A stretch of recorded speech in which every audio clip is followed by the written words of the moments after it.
Hello everyone, welcome to our library. আজকে Sunday, তো আজকে আমরা আবার নিয়ে চলে এসেছি NCERT science previous year question weekly practice set 2।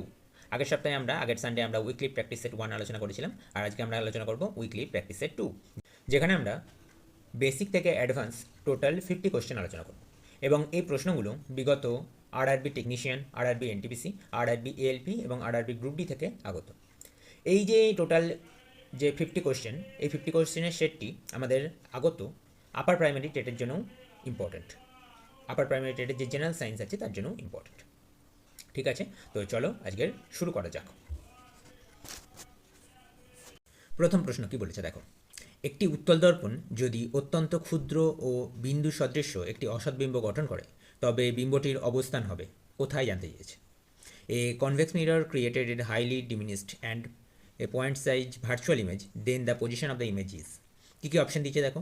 Option number এ দিয়েছে দর্পণের সামনে বক্রতা কেন্দ্র সিতে, in front of the mirror at the centre of curvature C. Option B বলেছে দর্পণের পেছনে ফোকাসে, behind the mirror at the focus. আর অপশন সি বলেছে দর্পণের পেছনে বক্রতা কেন্দ্র সিতে, behind the mirror at the centre of curvature C. আর দর্পণের সামনে ফোকাসে, in front of the mirror at the focus. অর্থাৎ কোথায় হবে সেটা জানতে চেয়েছে। দেখো এক্সপ্লেনেশনে কি দেওয়া আছে, উত্তল দর্পণের প্রকৃতি। উত্তল দর্পণের প্রকৃতি কীরকম হয়? উত্তল দর্পণ সর্বদা অসৎ, সমশীর্ষ, খর্বাকার বা ছোট প্রতিবিম্ব গঠন করে। তার মানে আমরা জানলাম যে উত্তল দর্পণ, আমরা জানি অলরেডি, যারা পড়েছো তারা সবাই জানো, যারা জানো না তারা জেনে নাও। উত্তল দর্পণ সর্বদা অসৎ, অর্থাৎ ভার্চুয়াল ইমেজ তৈরি করে। সমশীর্ষ, ভার্চুয়াল মানেই হবে সেটা সোজা বা ইরেক্ট, এবং তার সঙ্গে সঙ্গে বা উত্তল দর্পণের একটা বিশেষ প্রকৃতি হলো সে সর্বদা বস্তুর থেকে ছোট আকৃতির, অর্থাৎ ডিমিনিসড ইমেজ তৈরি করবে। ঠিক আছে। আর যখনই বলেছে বিন্দু সাদৃশ্য বিম্ব, অর্থাৎ পয়েন্ট ইমেজের যখনই গল্প বলেছে, তখন কি বলেছে দেখো, যখন লক্ষ্যবস্তু অসীম দূরত্ব থাকবে, অর্থাৎ বস্তুটা যখন ইনফিনিটিতে অবস্থান করবে, তখন দর্পণ থেকে প্রতিফলিত রশ্মিগুলি চারিদিকে ছড়িয়ে পড়বে। তখন দর্পণ থেকে যে প্রতিফলিত রশ্মিগুলো আছে সেগুলো চারিদিকে ছড়িয়ে পড়বে, এবং এই প্রতিফলিত রশ্মিগুলিকে পেছন দিকে বর্ধিত করলে তারা একটি বিন্দুতে মিলিত হবে, অর্থাৎ একটি বিন্দু থেকে অপসৃত হচ্ছে বলে মনে হবে। ঠিক আছে, মানে বিষয়টা কীরকম হবে দেখো, আমি ছবির মাধ্যমে বলে দিই। এইটা ধরো যদি দর্পণ হয়, ঠিক আছে, তাহলে এইখান থেকে যদি প্যারালাল রে আসে এদিক দিয়ে, তাহলে সেটা কী হবে, প্রতিফলিত হয়ে এদিকে চলে যাচ্ছে, এটাও প্রতিফলিত হয়ে এদিকে চলে যাচ্ছে। ঠিক আছে, তো অ্যাকচুয়ালি মনে হচ্ছে কি, দেখলে মনে হবে এই বিন্দু থেকে অপসৃত হচ্ছে। তাহলে এই যে পয়েন্টটা, এটা কি, এটা হচ্ছে ফোকাস বিন্দু। ঠিক আছে, ফোকাস বিন্দু। এবং এটা কি, এটা তো অ্যাকচুয়াল কোনো অবস্থান নেই, তার মানে কি, এটা হচ্ছে ভার্চুয়াল ফোকাস। তার মানে এখানে যদি কোনো বিম্ব তৈরি হয় বা কোনো যদি প্রতিবিম্ব গঠিত হয়, তাহলে সেটা কী ধরনের প্রতিবিম্ব হবে? ভার্চুয়াল প্রতিবিম্ব হবে। ঠিক আছে, নেক্সট কি বলেছে, অবস্থান অসীম থেকে আসা সমান্তরাল রশ্মিগুলো দর্পণের পেছনে এফ বিন্দুতে মিলিত হচ্ছে বলে মনে হয়, তাই বিম্বটি ঠিক ফোকাস বিন্দুতেই গঠিত হবে। অবশ্যই বিন্দুটি ফোকাস বিন্দুতে গঠিত হবে। দর্পণের পেছনে কেন হচ্ছে? যেহেতু উত্তল দর্পণের ফোকাস এবং বক্রতা কেন্দ্র সর্বদা প্রতিফলক তলের বিপরীতে ভেতরের দিকে, ফোকাস এবং বক্রতা কেন্দ্র মানে ফোকাসও ভেতরে থাকছে, আবার বক্রতা কেন্দ্রটাও ভেতরে থাকছে, মানে আটটাও ভেতরে থাকছে, বিপরীতে থাকে, তাই এর অসৎবিম্ব সর্বদা দর্পণের পেছনে তৈরি হয়। তাহলে দর্পণের পেছনে তৈরি হবে, কীরকম তৈরি হবে? বিন্দু সাদৃশ্য ইমেজ। ঠিক আছে, পয়েন্ট ইমেজ। তাহলে কোথায় তৈরি হচ্ছে? ফোকাস বিন্দুতে। ঠিক আছে, যে এই সমান্তরাল আলোকরশ্মি গুচ্ছ যে বিন্দুতে মিলিত হয়, সেই বিন্দুটা প্রতিফলনের পর আর কি, যে বিন্দুতে মিলিত হয় সেই বিন্দুটাকেই আমরা বলি ফোকাস। তাহলে এখানে কোন অপশনটা সঠিক হয়ে যাবে দেখা যাক, অপশনগুলো দেখি। দর্পণের সামনে বক্রতা কেন্দ্রে, তাহলে দর্পণের সামনে তো বক্রতা কেন্দ্রে হচ্ছে না। অপশন বি কি বলেছে? দর্পণের পেছনে ফোকাসে, দর্পণের পেছনে ফোকাসে, তাহলে অপশন নাম্বার বি হয়ে যাবে এক্ষেত্রে সঠিক উত্তর। ওকে, আচ্ছা, বোঝা গেছে সবার? নেক্সট কোয়েশ্চেন কি বলেছে দেখো, প্লাজমা পর্দা ড্যাশ দিয়ে তৈরি। প্লাজমা পর্দা কী কী দিয়ে তৈরি দেখো, plasma membrane is made up of কী কী দিয়ে তৈরি? অপশন এ আছে শুধুমাত্র লিপিড দিয়ে তৈরি, অপশন বি বলেছে শুধুমাত্র সেলুলোজ দিয়ে তৈরি, অপশন সি বলেছে প্রোটিন এবং লিপিড উভয় দিয়ে তৈরি, অপশন ডি বলেছে শুধুমাত্র প্রোটিন দ্বারা তৈরি। কী কী আছে দেখো, এক্সপ্লেনেশনে কী দিয়েছে দেখো, এক্সপ্লেনেশন অ্যান্সার বলেই দিয়েছে এখানে, প্লাজমা পর্দা সর্বদা প্রোটিন এবং লিপিড উভয় দিয়ে তৈরি হয়ে থাকে। ঠিক আছে, প্লাজমা পর্দা বা কোষ পর্দা মূলত একটি ফসফোলিপিড দ্বিস্তর, অর্থাৎ ফসফোলিপিড বাইলেয়ার, ঠিক আছে, দ্বিস্তরীয় পর্দা, এবং এর মধ্যে ছড়িয়ে থাকা বিভিন্ন প্রোটিন দিয়ে গঠিত হয়ে থাকে, মানে লিপিডের মধ্যে প্রোটিনগুলো ছড়ানো থাকে। 1972 সালে সিঙ্গারের প্রস্তাবিত ফ্লুইড মডেল অনুসারে, তাহলে কি মডেলটার নাম কি জানলাম আমরা? এটার নাম জানলাম 1972 সালের, সরি 1972 সালে ফ্লুইড মোজাইক মডেল, ঠিক আছে, অনুসারে এই পর্দাটি লিপিড ও প্রোটিন একটি গতিশীল কাঠামো, মানে লিপিড এবং প্রোটিনের একটি একটি স্থির মডেল, না স্থির কাঠামো, না গতিশীল কাঠামো, ঠিক আছে। আচ্ছা, শুধুমাত্র লিপিড কেন হচ্ছে না দেখো, লিপিড প্লাজমা পর্দার প্রধান গাঠনিক উপাদান হলেও এটি একমাত্র উপাদান নয়, প্রোটিনও পর্দার কার্যকরী নিয়ন্ত্রণে অপরিহার্য ভূমিকা গ্রহণ করে, তাহলে শুধুমাত্র লিপিড হবে না, প্রোটিন লাগবে। আচ্ছা, কী বলেছে দেখো, শুধুমাত্র সেলুলোজ কেন হচ্ছে না? সেলুলোজ মূলত উদ্ভিদ কোষের কোষ প্রাচীর তৈরি করতে সাহায্য করে, তাহলে সেলুলোজ কি কোন কোষের কোষ প্রাচীর তৈরি করতে সাহায্য করে? উদ্ভিদ কোষের কোষ প্রাচীর তৈরি করতে সাহায্য করে, ঠিক আছে। প্রাণী কোষে কিন্তু সেলুলোজ থাকে না, ঠিক আছে। আচ্ছা, শুধুমাত্র প্রোটিন কেন হচ্ছে না? কারণ জানলাম যে প্রোটিন পর্দার বিভিন্ন কাজ, যেরকম পরিবহন, সংকেত আদান প্রদান, এই কাজগুলো করে, কিন্তু এককভাবে থাকে না, ওকে হেল্পিং হ্যান্ড হিসাবে লিপিড লাগবে, ঠিক আছে। তাহলে এক্ষেত্রে কোনটা উত্তর সঠিক হয়ে যাচ্ছে আমরা দেখলাম, অপশান নাম্বার সি হয়ে যাবে সঠিক উত্তর, প্রোটিন এবং লিপিড উভয় দিয়ে গঠিত। নেক্সট, সময়ের সাথে সাথে প্রজাতির বেঁচে থাকার জন্য বৈচিত্র্য কার্যকর। এই পরিবর্তনগুলি নিম্নলিখিত ত্রুটিগুলির কারণে ঘটে। কী ত্রুটির কারণে ঘটে দেখো, variation is useful for the survival of species over the time. This variation occur due to error in, কিসের ত্রুটির কারণে ঘটে? অপশান এ বলেছে লোহিত রক্তকণিকার গঠন, অপশান বি বলেছে ডিএনএর কপি করা, অপশান সি বলেছে শ্বেত রক্তকণিকার পার্থক্যকরণ, অপশান ডি বলেছে নিউরন গঠন। কোনটা হয়ে যাবে সঠিক উত্তর? আচ্ছা দেখি এক্সপ্লেনেশনে কী দিয়েছে। প্রজননের সময় একটি কোষ বিভাজিত হয়, তখন তারা জেনেটিক তথ্য বা ডিএনএর প্রতিলিপি কপি তৈরি করে, ঠিক আছে, ডিএনএর যে কপি সেটা তৈরি করে। এই ডিএনএ কপিং প্রক্রিয়াটি পুরোপুরি ত্রুটিমুক্ত নয়, ঠিক আছে, তাহলে কি ডিএনএতেই সমস্যা কিন্তু।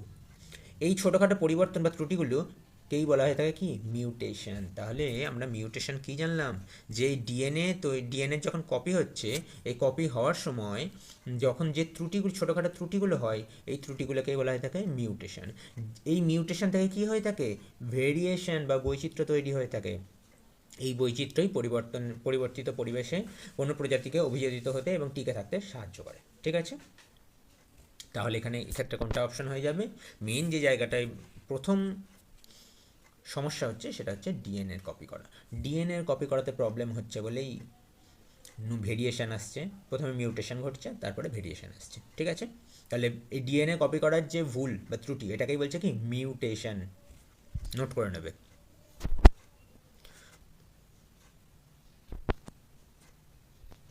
কোশ্চেন নাম্বার 4 কী বলেছে দেখো, অনেকটা বড় একটা কোশ্চেন আছে এটা।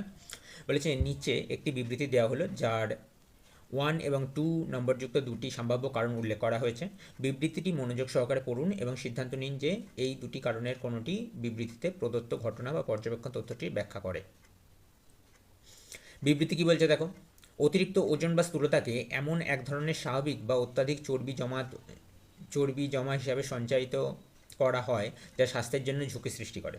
কারণসমূহ কে দিয়েছে, অতিরিক্ত ওজন বৃদ্ধি এবং তা ধরে রাখার ক্ষেত্রে বেশ কিছু বিষয় ভূমিকা রাখতে পারে। এগুলির মধ্যে রয়েছে খাদ্যাভ্যাস, শরীরচর্চার অভাব, পরিবেশগত কারণ এবং বংশগতি বা জেনেটিক্স। আর 2 নম্বর কী দিয়েছে দেখো, ওজন নিয়ন্ত্রণ রাখার বা কমিয়ে ফেলার বেশ কিছু বৈজ্ঞানিক প্রমাণিত উপায় রয়েছে, যার পরিসর শরীরচর্চা ও সঠিক ও খাদ্যাভ্যাস থেকে শুরু করে মানসিক চাপ নিয়ন্ত্রণ করা পর্যন্ত বিস্তৃত, ঠিক আছে। কি স্টেটমেন্ট দিয়েছে দেখো, overweight and obesity are defined as abnormal or excessive fat accumulation that present a risk to health. Reason কী দিয়েছে দেখো, রিজন 1 দিয়েছে several factor can play a role in gaining and retaining excess weight. This include diet, lack of exercise, environmental factors and genetics, ঠিক আছে। অর্থাৎ মোটা হওয়ার জন্য বা ওবেসিটির জন্য বা ওভারওয়েটের জন্য এই কারণগুলো, যে কারণটা আছে সেই কারণগুলো ইম্পর্টেন্ট, ঠিক আছে। 2 নম্বর কারণটা দিয়েছে দেখো, there are a number of scientific proven way you can keep the weight off. আচ্ছা, তার মানে হচ্ছে ওয়েটটা কমানোর জন্য তোমার অনেক কটা সাইন্টিফিক কারণ আছে, ঠিক আছে, ওয়েট কমানোর জন্য। Ranging from exercise, a proper diet to controlling stress, মানে এত কিছু আছে যেগুলো হচ্ছে ওয়েট কমানোর জন্য, কিন্তু ওয়েট বাড়ার কারণ কিন্তু এগুলো নয়, ঠিক আছে। ওয়েট বাড়ার কারণ শুধুমাত্র স্টেটমেন্ট ওয়ান, তাহলে রিজন ওয়ান যেটা সেটা কিন্তু ওয়েট বাড়ার কারণ, তাহলে শুধুমাত্র এক কিন্তু সত্যি হচ্ছে, শুধুমাত্র দুই কিন্তু অপশন ঠিক হচ্ছে না। তাহলে অপশন কী কী দিচ্ছে দেখো, এক বা দুই কোনোটি সম্ভাব্য কারণ নয়, এটা তো হবে না। অপশন বি বলেছে এক এবং দুই উভয়ই সম্ভব কারণ, এটাও হচ্ছে না। শুধুমাত্র একই সম্ভাব্য কারণ, তাহলে অপশন নাম্বার সি হয়ে যাচ্ছে সঠিক উত্তর। ওকে, ক্লিয়ার? সোজা কোশ্চেন, কিন্তু কোশ্চেনটা ঘুরিয়ে দিয়েছে। দেখো বিবৃতি কি দিয়েছে, এখানে স্থূলতা বা অতিরিক্ত ওজন একটি সংজ্ঞা দেওয়া হয়েছে। কারণ হিসেবে দিয়েছে এই পয়েন্টটি ব্যাখ্যা কারণে, কারণ ওয়ান যেটা দিয়েছে সেটা ব্যাখ্যা করে রেখেছে ওজন কেন বৃদ্ধি পায় বা শরীরে অতিরিক্ত চর্বি জমা হয় কেন, খাদ্যাভ্যাস, শরীরচর্চা, শরীর বংশগতি এর সরাসরি বিবৃতির মূল বিষয়বস্তুর পেছনে কারণ তুলে ধরে। আর যেটা দুই কারণ সেটা কি, ওজন নিয়ন্ত্রণের কারণ, উপায় বা সমাধান বলতে চেয়েছে। কোনো সমস্যার সমাধানই সমস্যার কারণ হতে পারে না, এটা মাথায় রাখবে। সমস্যার সমাধান কিন্তু সমস্যার কারণ নয়, ঠিক আছে। তাহলে দু নম্বর বিবৃতিটি, দু নম্বর যে কারণটি সেটা ভুল। তাই লজিক অনুযায়ী শুধুমাত্র এক পয়েন্টই প্রদত্ত বিবৃতির একটি সম্ভাব্য কারণ হিসাবে গণ্য হবে। ওকে, দেখো পরবর্তী প্রশ্ন কি বলেছে, বলেছে অ্যালকোহলকে কার্বক্সিলিক অ্যাসিডে জারিত করতে নিচের কোনটি ব্যবহৃত হয়, অর্থাৎ অ্যালকোহলকে কার্বক্সিলিক অ্যাসিডে পরিণত করতে হচ্ছে, ঠিক আছে। এটা হচ্ছে জৈব রসায়নের একটি প্রশ্ন এবং খুব ভেরি ভেরি ইম্পর্টেন্ট। অপশন কী কী দিয়েছে দেখো, অপশন এ দিয়েছে প্যালাডিয়াম, অপশন বি দিয়েছে দস্তা, অপশন সি দিয়েছে ক্ষারীয় পটাশিয়াম পারম্যাঙ্গানেট এবং অপশন ডি দিয়েছে নিকেল, ঠিক আছে। তো যারা জানো তারা তো সঠিক উত্তরটা খুব সহজেই বার করে ফেলতে পারছো, ঠিক আছে। তো এক্সপ্লেনেশন কী দিয়েছে দেখো, আমি অ্যান্সারটাকে বলে দিই তারপর এক্সপ্লেনেশনে যাচ্ছি। এক্ষেত্রে অ্যান্সার হচ্ছে ক্ষারীয় পটাশিয়াম পারম্যাঙ্গানেট বা KMnO4। ওকে, আচ্ছা, তাহলে এটি জারিত করছে কেন, তার কারণ বাকি যে অন্যান্য পদার্থগুলো আছে সেগুলো জারক পদার্থ নয়, ঠিক আছে। তাহলে কী বলেছে, অ্যালকোহলের জারণ, প্রাইমারি অ্যালকোহলকে সরাসরি কার্বক্সিলিক অ্যাসিডে রূপান্তরিত করতে একটি শক্তিশালী জারক পদার্থ বা স্ট্রং অক্সিডাইজিং এজেন্ট প্রয়োজন। আর এই শক্তিশালী যে জারক পদার্থটি আছে সেটি কি, সেটি হচ্ছে ক্ষারীয় পটাশিয়াম পারম্যাঙ্গানেট বা KMnO4, ঠিক আছে। এটি একটি অত্যন্ত শক্তিশালী জারক যা অ্যালকোহলকে প্রথমে অ্যালডিহাইডে, ভেরি ইম্পর্টেন্ট, ঠিক আছে, ভেরি ইম্পর্টেন্ট। এখানে অ্যালকোহলকে প্রথমে অ্যালডিহাইডে জারিত করে, ঠিক আছে, তারপরে কার্বক্সিলিক অ্যাসিডে জারিত করে। আচ্ছা, অন্য অপশানগুলো কেন নয় দেখো, প্যালাডিয়াম, নিকেল সাধারণত বিজারক, বিক্রিয়ায় অনুঘটক হিসেবে ব্যবহৃত হয়। দস্তা এক্ষেত্রে বিজারক পদার্থ যা ইলেকট্রন দান করার মাধ্যমে কাজ করে, ঠিক আছে, বিজারক পদার্থ কিন্তু মৃদু। তাহলে এক্ষেত্রে কী হচ্ছে, প্রথমে যদি অ্যালকোহলকে জারিত করে তাহলে হচ্ছে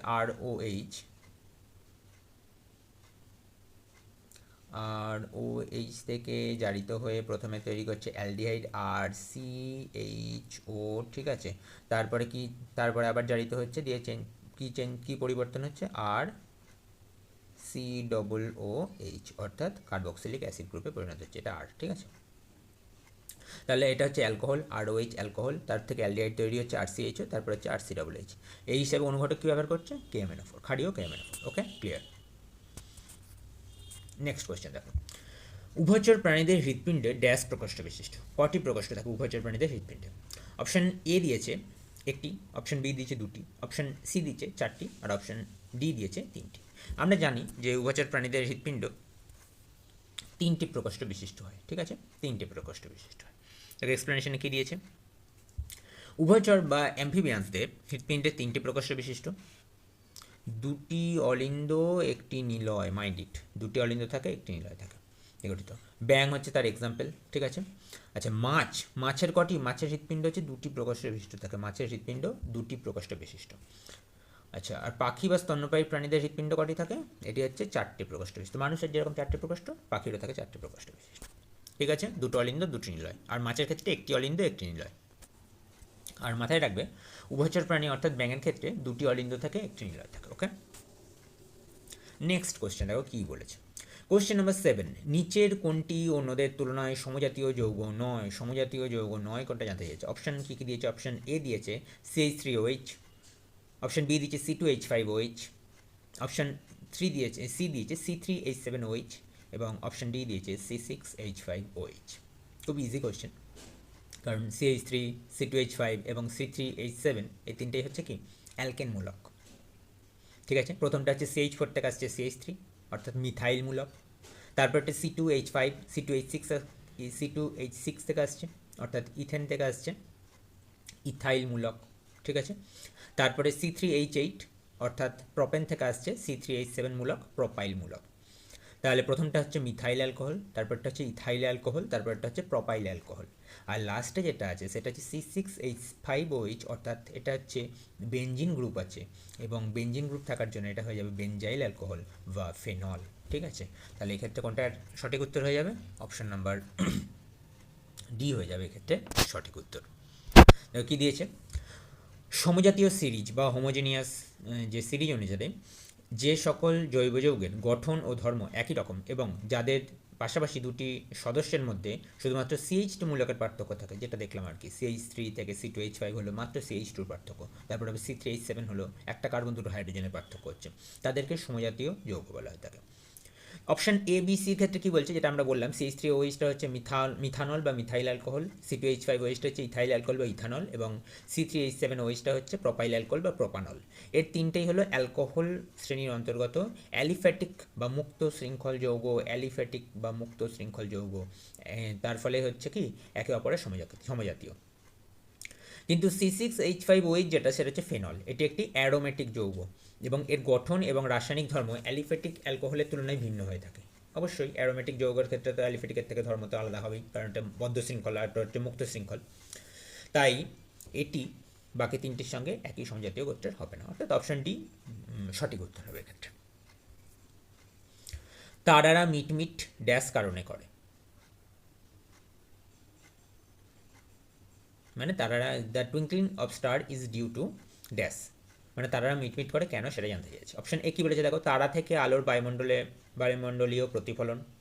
অপশন বি বলেছে নক্ষত্র থেকে আলোর বায়ুমণ্ডলীয় প্রতিফলন। একটি তারা এবং চাঁদ থেকে আলোর হস্তক্ষেপ। অপশন ডি বলেছে বিভিন্ন নক্ষত্র থেকে আলোর হস্তক্ষেপ। এক্ষেত্রে আমরা জানি তারা মানেই হচ্ছে নক্ষত্র, এবং নক্ষত্র থেকে আলোর বায়ুমণ্ডলীয় প্রতিসরণের ফলেই তারারা মিটমিট করে। তাহলে এক্ষেত্রে অ্যান্সার হয়ে যাবে অপশন নাম্বার বি। দেখো এক্সপ্লেনেশন কী দিচ্ছে দেখো,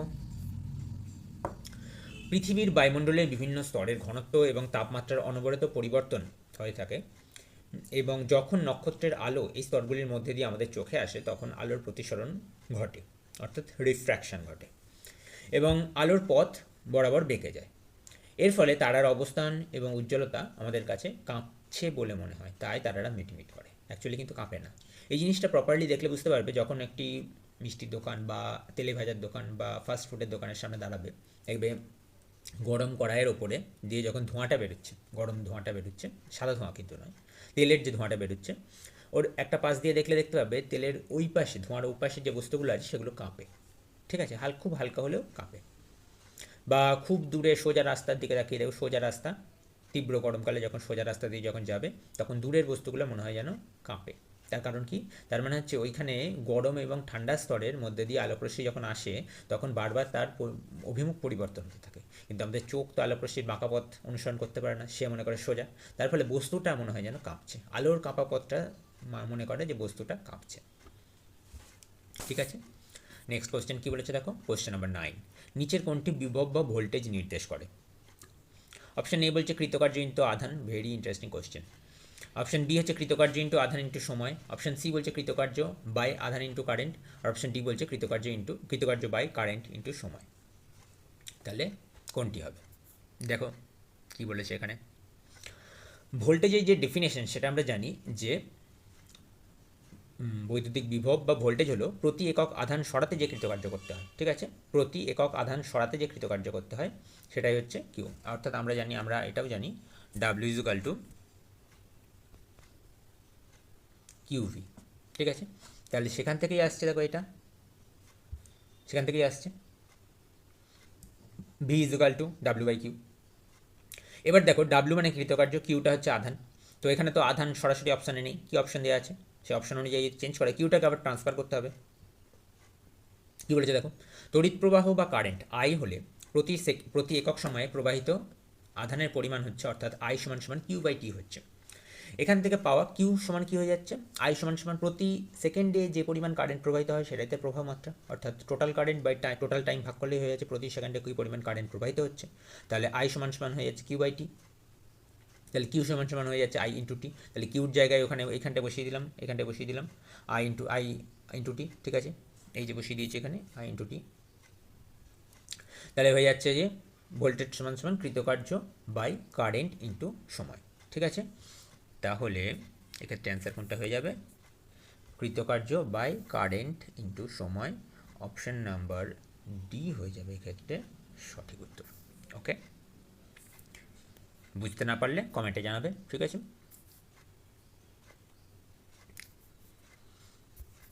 আচ্ছা, কোয়েশ্চেন নাম্বার 10 কী বলেছে দেখো, নিচের কোনটি একটি এককোষী সিলিয়াযুক্ত জীব, which of the following is unicellular ciliary organism, অর্থাৎ সিলিয়াযুক্ত এককোষী জীব কোনটা জানতে চেয়েছে।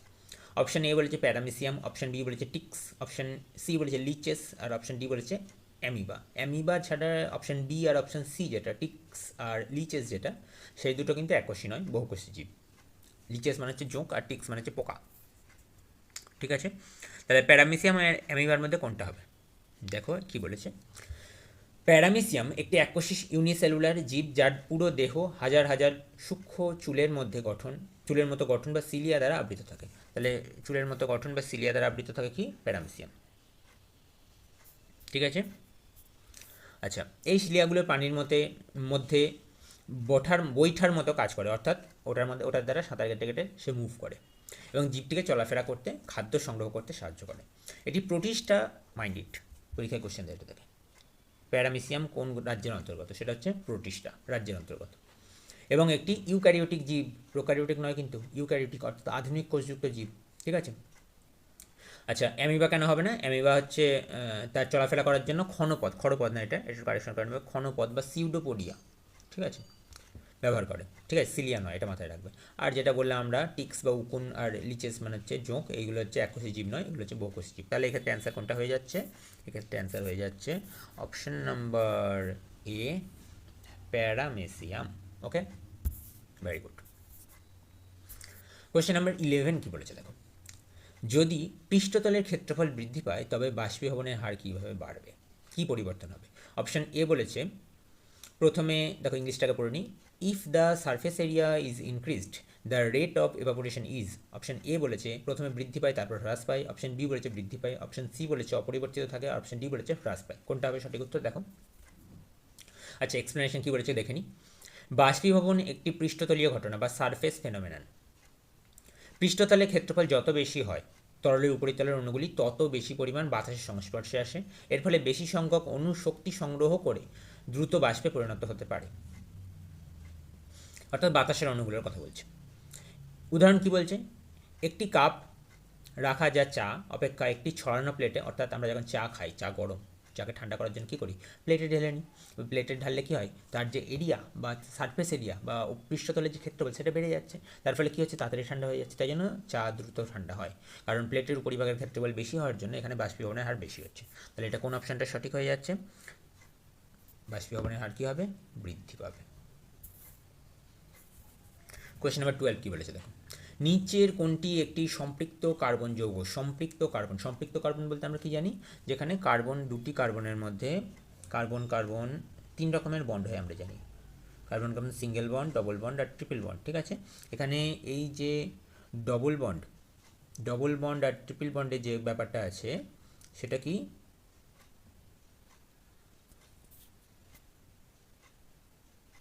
ডবল বন্ড আর ট্রিপল বন্ডে যেটা আছে সেটা হচ্ছে তোমার, গোলটা আসছে না, যাই হোক একটু সমস্যা করছে আজকে। এই ডবল বন্ড আর ট্রিপল বন্ডটা হচ্ছে অসম্পৃক্ত কার্বন, ঠিক আছে। আর যেটা তোমার সিঙ্গেল বন্ড আছে সেটা কি, সেটা হচ্ছে সম্পৃক্ত কার্বন।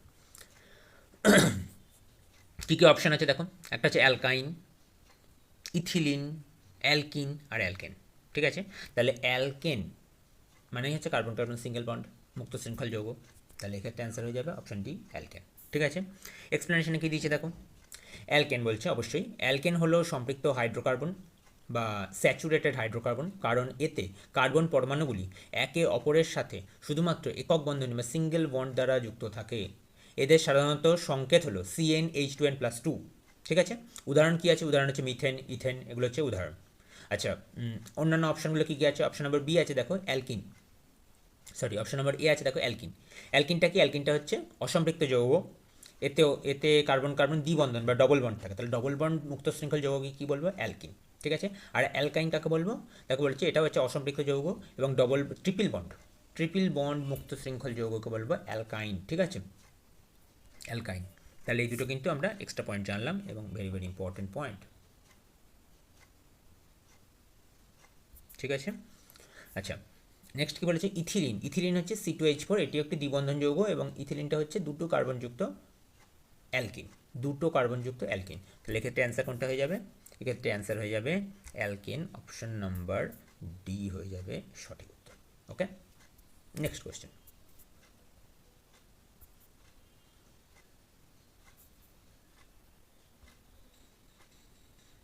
কোয়েশ্চেন নাম্বার 13 কী বলেছে দেখো, নিচের কোন বিক্রিয়া ও তার উদাহরণের জোটগুলির মধ্যে কোনটি বা কোনগুলি সঠিক মেলাতে বলছে? Very good question. Option A, statement A বলছে সাবানীকরণ বিক্রিয়া বা স্যাফনিফিকেশন রিয়াকশন কী বলছে? গাঢ় H2SO4 এর সাথে ইথানলের বিক্রিয়ায় ইথিন উৎপন্ন হয়। ঠিক আছে, the reaction of ethanol with concentrated H2SO4 to form ethene. এটা কি সঠিক? দেখো, আচ্ছা এস্টারিফিকেশন কী বলছে? সঠিকটা বার করতে বলেছি। এস্টারিফিকেশন কী বলছে? অ্যাসিড অনুঘটকের উপস্থিতিতে ইথানলের সাথে ইথানোয়িক অ্যাসিডের বিক্রিয়ায় এস্টার উৎপন্ন করে। ইথানলের সঙ্গে ইথানোয়িক অ্যাসিডের বিক্রিয়ায় এস্টার উৎপন্ন করে। কী বলছে দেখো, the reaction of ethanoic acid with ethanol in the presence of acid catalyst to form ester. আর অপশান 3 নম্বর রিয়াকশনটা কী বলছে? নিরুদন বা ডিহাইড্রেশন। সোডিয়াম হাইড্রক্সাইডের সাথে এস্টারের বিক্রিয়ায় কার্বক্সিলিক অ্যাসিডের সোডিয়াম লবণ উৎপন্ন হয়। ঠিক আছে, the reaction of ester with sodium hydroxide to form sodium salt of carboxylic acid. ঠিক আছে, তাহলে কোনটা সঠিক বলো? তোমরা জানাও কমেন্ট সেকশনে আগে, তা আমরা ততক্ষণ এক্সপ্লেনেশনটা দেখে নিই। চলো দেখো, এক্সপ্লেনেশন এ যেটা বলেছে সাবানীকরণ বা স্যাপনিফিকেশন, যেটা কি বলেছে? এই যে সাবানীকরণ বা স্যাপনিফিকেশন কী বলছে? এটা ভুল। গাঢ় H2SO4 সাথে ইথানলের যে বিক্রিয়ায় ইথিন উৎপন্ন হচ্ছে, এটা হচ্ছে ডিহাইড্রেশনের এক্সাম্পল। ঠিক আছে, অর্থাৎ ইথানলের বিক্রিয়ায় ইথিন উৎপন্ন হচ্ছে, ইথানল থেকে একটা জল বেরিয়ে যাচ্ছে, তৈরি হচ্ছে ইথিন। এই বিক্রিয়াটি সাবানিফিকেশন নয়। সাবানিফিকেশন বিক্রিয়া কোনটা হচ্ছে? ক্ষারের উপস্থিতিতে এস্টারের আদ্র বিশ্লেষণ। ক্ষারের উপস্থিতিতে এস্টারের আদ্র বিশ্লেষণ যেটা আর কি, সেটাই হচ্ছে কি স্যাফনিফিকেশন রিয়াকশন। আর নিরুদন কোনটা? নিরুদন কি বলছে দেখো, অপশন স্টেটমেন্ট সি যেটা, সেটা হচ্ছে এই জোড়াটি ভুল। সোডিয়াম হাইড্রক্সাইডের সাথে এস্টারের বিক্রিয়ায় কার্বক্সিলিক অ্যাসিড মিশিয়ে সোডিয়াম লবণ ও অ্যালকোহল উৎপন্ন হওয়াকে স্যাফনিফিকেশন বলছে, অর্থাৎ চেঞ্জ করে দিয়েছে, অল্টারনেট করে দিয়েছে। তাহলে একটা যেটা নিরুদনের এক্সাম্পল দিয়েছে ওটা হচ্ছে স্যাফনিফিকেশনের এক্সাম্পল, যেটা স্যাফনিফিকেশনের এক্সাম্পল দিয়েছে সেটা হচ্ছে নিরুদন বা ডিহাইড্রেশনের এক্সাম্পল। নিরুদন হলো কোনো অণু থেকে জল বের করে দেওয়ার প্রক্রিয়া। ঠিক আছে, সংশ্লিষ্ট রাসায়নিক সমীকরণটা কী হলো? আচ্ছা ওইটা না, এবার দেখি এস্টারিফিকেশন, মানে যেটা কারেক্ট অ্যান্সার সেটা করি। এটা সঠিক। অ্যাসিড অনুঘটকের উপস্থিতিতে এস্টারিফিকেশন বিক্রিয়াটাকে জানো কাকে বলে? অ্যালকোহলের সঙ্গে অ্যাসিড অর্থাৎ ইথানলের সঙ্গে ইথানোয়িক অ্যাসিডের বিক্রিয়ায় মিষ্টি গন্ধযুক্ত যৌগ এস্টার বা ইথাইল ইথানয়েট এবং জল উৎপন্ন করে। ঠিক আছে, দেখো সিম্পল একটা মজার জিনিস দেখো, বলে দিই। দেখো CH3COOH আর এখানে হচ্ছে C2H5OH, এই দুটো যৌগ, এই দুটো যৌগ আছে, এই দুটো যৌগ পাশাপাশি যুক্ত হয়ে যাচ্ছে। কেমন করে যুক্ত হচ্ছে দেখো বলি। এর যে হাইড্রোজেনটা আছে, অক্সিজেনটা নয় কিন্তু, বারবার অক্সিজেনটা চলে আসছে। এর যে হাইড্রোজেনটা আছে, এই হাইড্রোজেনটা আসছে না, যাই হোক আমি বক্স দিয়ে টেনে দিচ্ছি। এর যে হাইড্রোজেনটা আছে, এই হাইড্রোজেনটা এর যে OH আছে এর সঙ্গে যুক্ত হয়ে জল তৈরি করছে। ঠিক আছে, এবং এর যে CH3COO মাইনাস সঙ্গে এক্ষেত্রে সমযোজী যৌগ CH3COO বন্ডের সঙ্গে C2H5 যুক্ত হয়ে যাচ্ছে, CH3COO এর সঙ্গে C2H5 যুক্ত হয়ে তৈরি হচ্ছে কি এস্টারিফিকেশন বা এস্টার তৈরি করছে, এবং এই যে বিক্রিয়াটা সেটা হচ্ছে এস্টারিফিকেশন। এবং এর জন্য কি অনুঘটক প্রয়োজন? দেখো ভেরি ভেরি ইম্পর্টেন্ট, H+, অর্থাৎ H+ আয়নকে দেয়, অ্যাসিড দেয়, তার মানে কি অ্যাসিড অনুঘটক প্রয়োজন। ঠিক আছে, তাহলে এস্টারিফিকেশন বিক্রিয়া ঘটানোর জন্য অ্যাসিড অনুঘটক প্রয়োজন। এবং এস্টারিফিকেশন বিক্রিয়া কাকে বলবো? যখন এস্টার তৈরি হচ্ছে। এস্টার তৈরি করার জন্য কী কী প্রয়োজন? অ্যাসিড প্রয়োজন আর অ্যালকোহল প্রয়োজন। অ্যাসিড এবং অ্যালকোহল থেকে জল বেরিয়ে যায়, অর্থাৎ H2O বেরিয়ে যাচ্ছে এবং পরস্পর যুক্ত হয়ে তৈরি করছে এস্টার। ওকে, এক্ষেত্রে অ্যান্সার কোনটা হয়ে যাচ্ছে? অনলি অপশান নাম্বার বি হয়ে যাবে সঠিক, তাহলে হচ্ছে অপশান নাম্বার সি হয়ে যাচ্ছে এক্ষেত্রে সঠিক উত্তর। ঠিক আছে, তামা নিম্নলিখিত কোন উপাদানের চেয়ে বেশি প্রতিক্রিয়াশীল সেটা জানতে চাইছে, কোনটির মধ্যে বেশি প্রতিক্রিয়াশীল। অপশন এ বলেছে ক্যালসিয়াম, অপশন বি বলেছে সিলভার, অপশন সি বলেছে পটাশিয়াম এবং অপশন ডি বলেছে সোডিয়াম। চলো একবার সিরিজটা দেখে নিই। দেখো, ধাতুর যে সক্রিয়তা শ্রেণী বা রিয়াক্টিভ যে সিরিজ আছে, রাসায়নিক সক্রিয়তা অনুসারে ধাতুকে সাজালে দেখা যায় যে তামা হাইড্রোজেনের নিচে অবস্থান করে। দেখো এই যে সক্রিয়তা সিরিজটা দেখো, এখানে দেখো আছে তামা, তামা কোথায় আছে দেখো, নিচে থেকে যখন ওপর দিকে যাচ্ছি প্যালাডিয়াম, গোল্ড, সিলভার, মার্কারি, এই যে কপার। ঠিক আছে, কপার, আর তার উপরে যদি বিসমাথ, অ্যান্টিমনি, হাইড্রোজেন, হাইড্রোজেনের নিচে কিন্তু তামা অবস্থিত। ঠিক আছে, আচ্ছা, সিলভার, গোল্ড এবং প্লাটিনাম, সিলভার, গোল্ড, প্লাটিনাম এবং মার্কারি তারও নিচে অবস্থিত। ঠিক আছে, তাহলে সক্রিয়তা শ্রেণীতে তামা সিলভারের ওপরে থাকার জন্য এটি সিলভারের চেয়ে বেশি সক্রিয় হবে। ঠিক আছে, অর্থাৎ নিচের দিকে যে মৌলগুলো বা যে ধাতুগুলো আছে সেগুলো হচ্ছে আনরিয়াক্টিভ, অর্থাৎ কি, অর্থাৎ বিক্রিয়া করে না কারোর সঙ্গে। ঠিক আছে, মানে কম আনরিয়াক্টিভ বলার, হাইলি আনরিয়াক্টিভ মানে কম বিক্রিয়া করে। ঠিক আছে, আচ্ছা, রিয়াক্ট উইথ অ্যাসিড। ঠিক আছে, তারপরে যে মাঝের যে শ্রেণীগুলো আছে অর্থাৎ লেড থেকে শুরু করে ম্যাগনেসিয়াম পর্যন্ত শুধুমাত্র অ্যাসিডের সঙ্গে বিক্রিয়া করে, জলের সঙ্গে কিন্তু বিক্রিয়া করে না। জলের সঙ্গে বিক্রিয়া করে কে, জলের সঙ্গে বিক্রিয়া করে calcium, strontium, barium, lithium, sodium, potassium. ঠিক আছে, এগুলো হচ্ছে জলের সঙ্গে বিক্রিয়া করে খুব সহজেই। তাই জন্য ওপরে যে ধাতুগুলো আছে সেগুলো হচ্ছে খুব সক্রিয় ধাতু। তাহলে এখান থেকে এই সিরিজ থেকে কিন্তু প্রত্যেকটা সেটেই অলমোস্ট একটা করে কোশ্চেন থাকে যে কোনটি সক্রিয় ধাতু। ঠিক আছে, তাহলে তোমার কপার বা তামার নিচে কোনটা দেখলাম, এখানে অপশনগুলোর মধ্যে শুধুমাত্র সিলভার ছিল। ঠিক আছে, আচ্ছা, তার জন্য এখানে সিলভার হয়ে যাবে সঠিক উত্তর। তাহলে দেখো এখানে বলেছে যে সক্রিয়তা শ্রেণীতে তামা সিলভারের ওপরে থাকায় এটি সিলভারের চেয়ে বেশি সক্রিয়। এর ফলে তামা কোনো সিলভার লবণের দ্রবণ অর্থাৎ সিলভার নাইট্রেট থেকে সিলভারকে প্রতিস্থাপন করতে পারে। তার মানে ওপরের ধাতুগুলো নিচে, আমরা জানি যে যারা ক্ষমতার ওপরে থাকে তারা নিচু শ্রেণীর লোকেদের কাছ থেকে যে কোনো জিনিস চাইলে নিয়ে নিতে পারে। ঠিক আছে, সেটা আইনতভাবে বা বেআইনি পদ্ধতিতে। কিন্তু নিচের শ্রেণীর যারা থাকে তারা উপরের শ্রেণীর লোকেদের কাছ থেকে আইনত বা বেআইনি পদ্ধতিতে কোনো কিছু নিতে পারে না। সুতরাং আমরা এটা কি জানি, যারা যত উপরে অবস্থিত তাদের পাওয়ার তত বেশি। ঠিক আছে, সেম এটাই। তো তোমার কি বলেছে দেখো, এখানে দেখো এই লেস দ্যান গ্রেটার দ্যান দিয়ে একটা আর কি সিরিজ দিয়েছে। এই সিরিজটাও কিন্তু ইম্পর্টেন্ট, এটা একটু ভালো করে মনে রাখবে, এখান থেকে কিন্তু কোশ্চেন দেয়, বহু কোশ্চেন দেয়। এই যে সিরিজটা আছে এই সিরিজটাকে এইখানে দিয়েছে আর কি একটা লাইন হিসাবে। আর তাই জন্য কোশ্চেনটা কী দিয়েছে একবার কোশ্চেনে ফিরে যায়। বলেছে তামা নিম্নলিখিত কোন উপাদানের চেয়ে বেশি প্রতিক্রিয়াশীল, মানে বেশি সক্রিয়।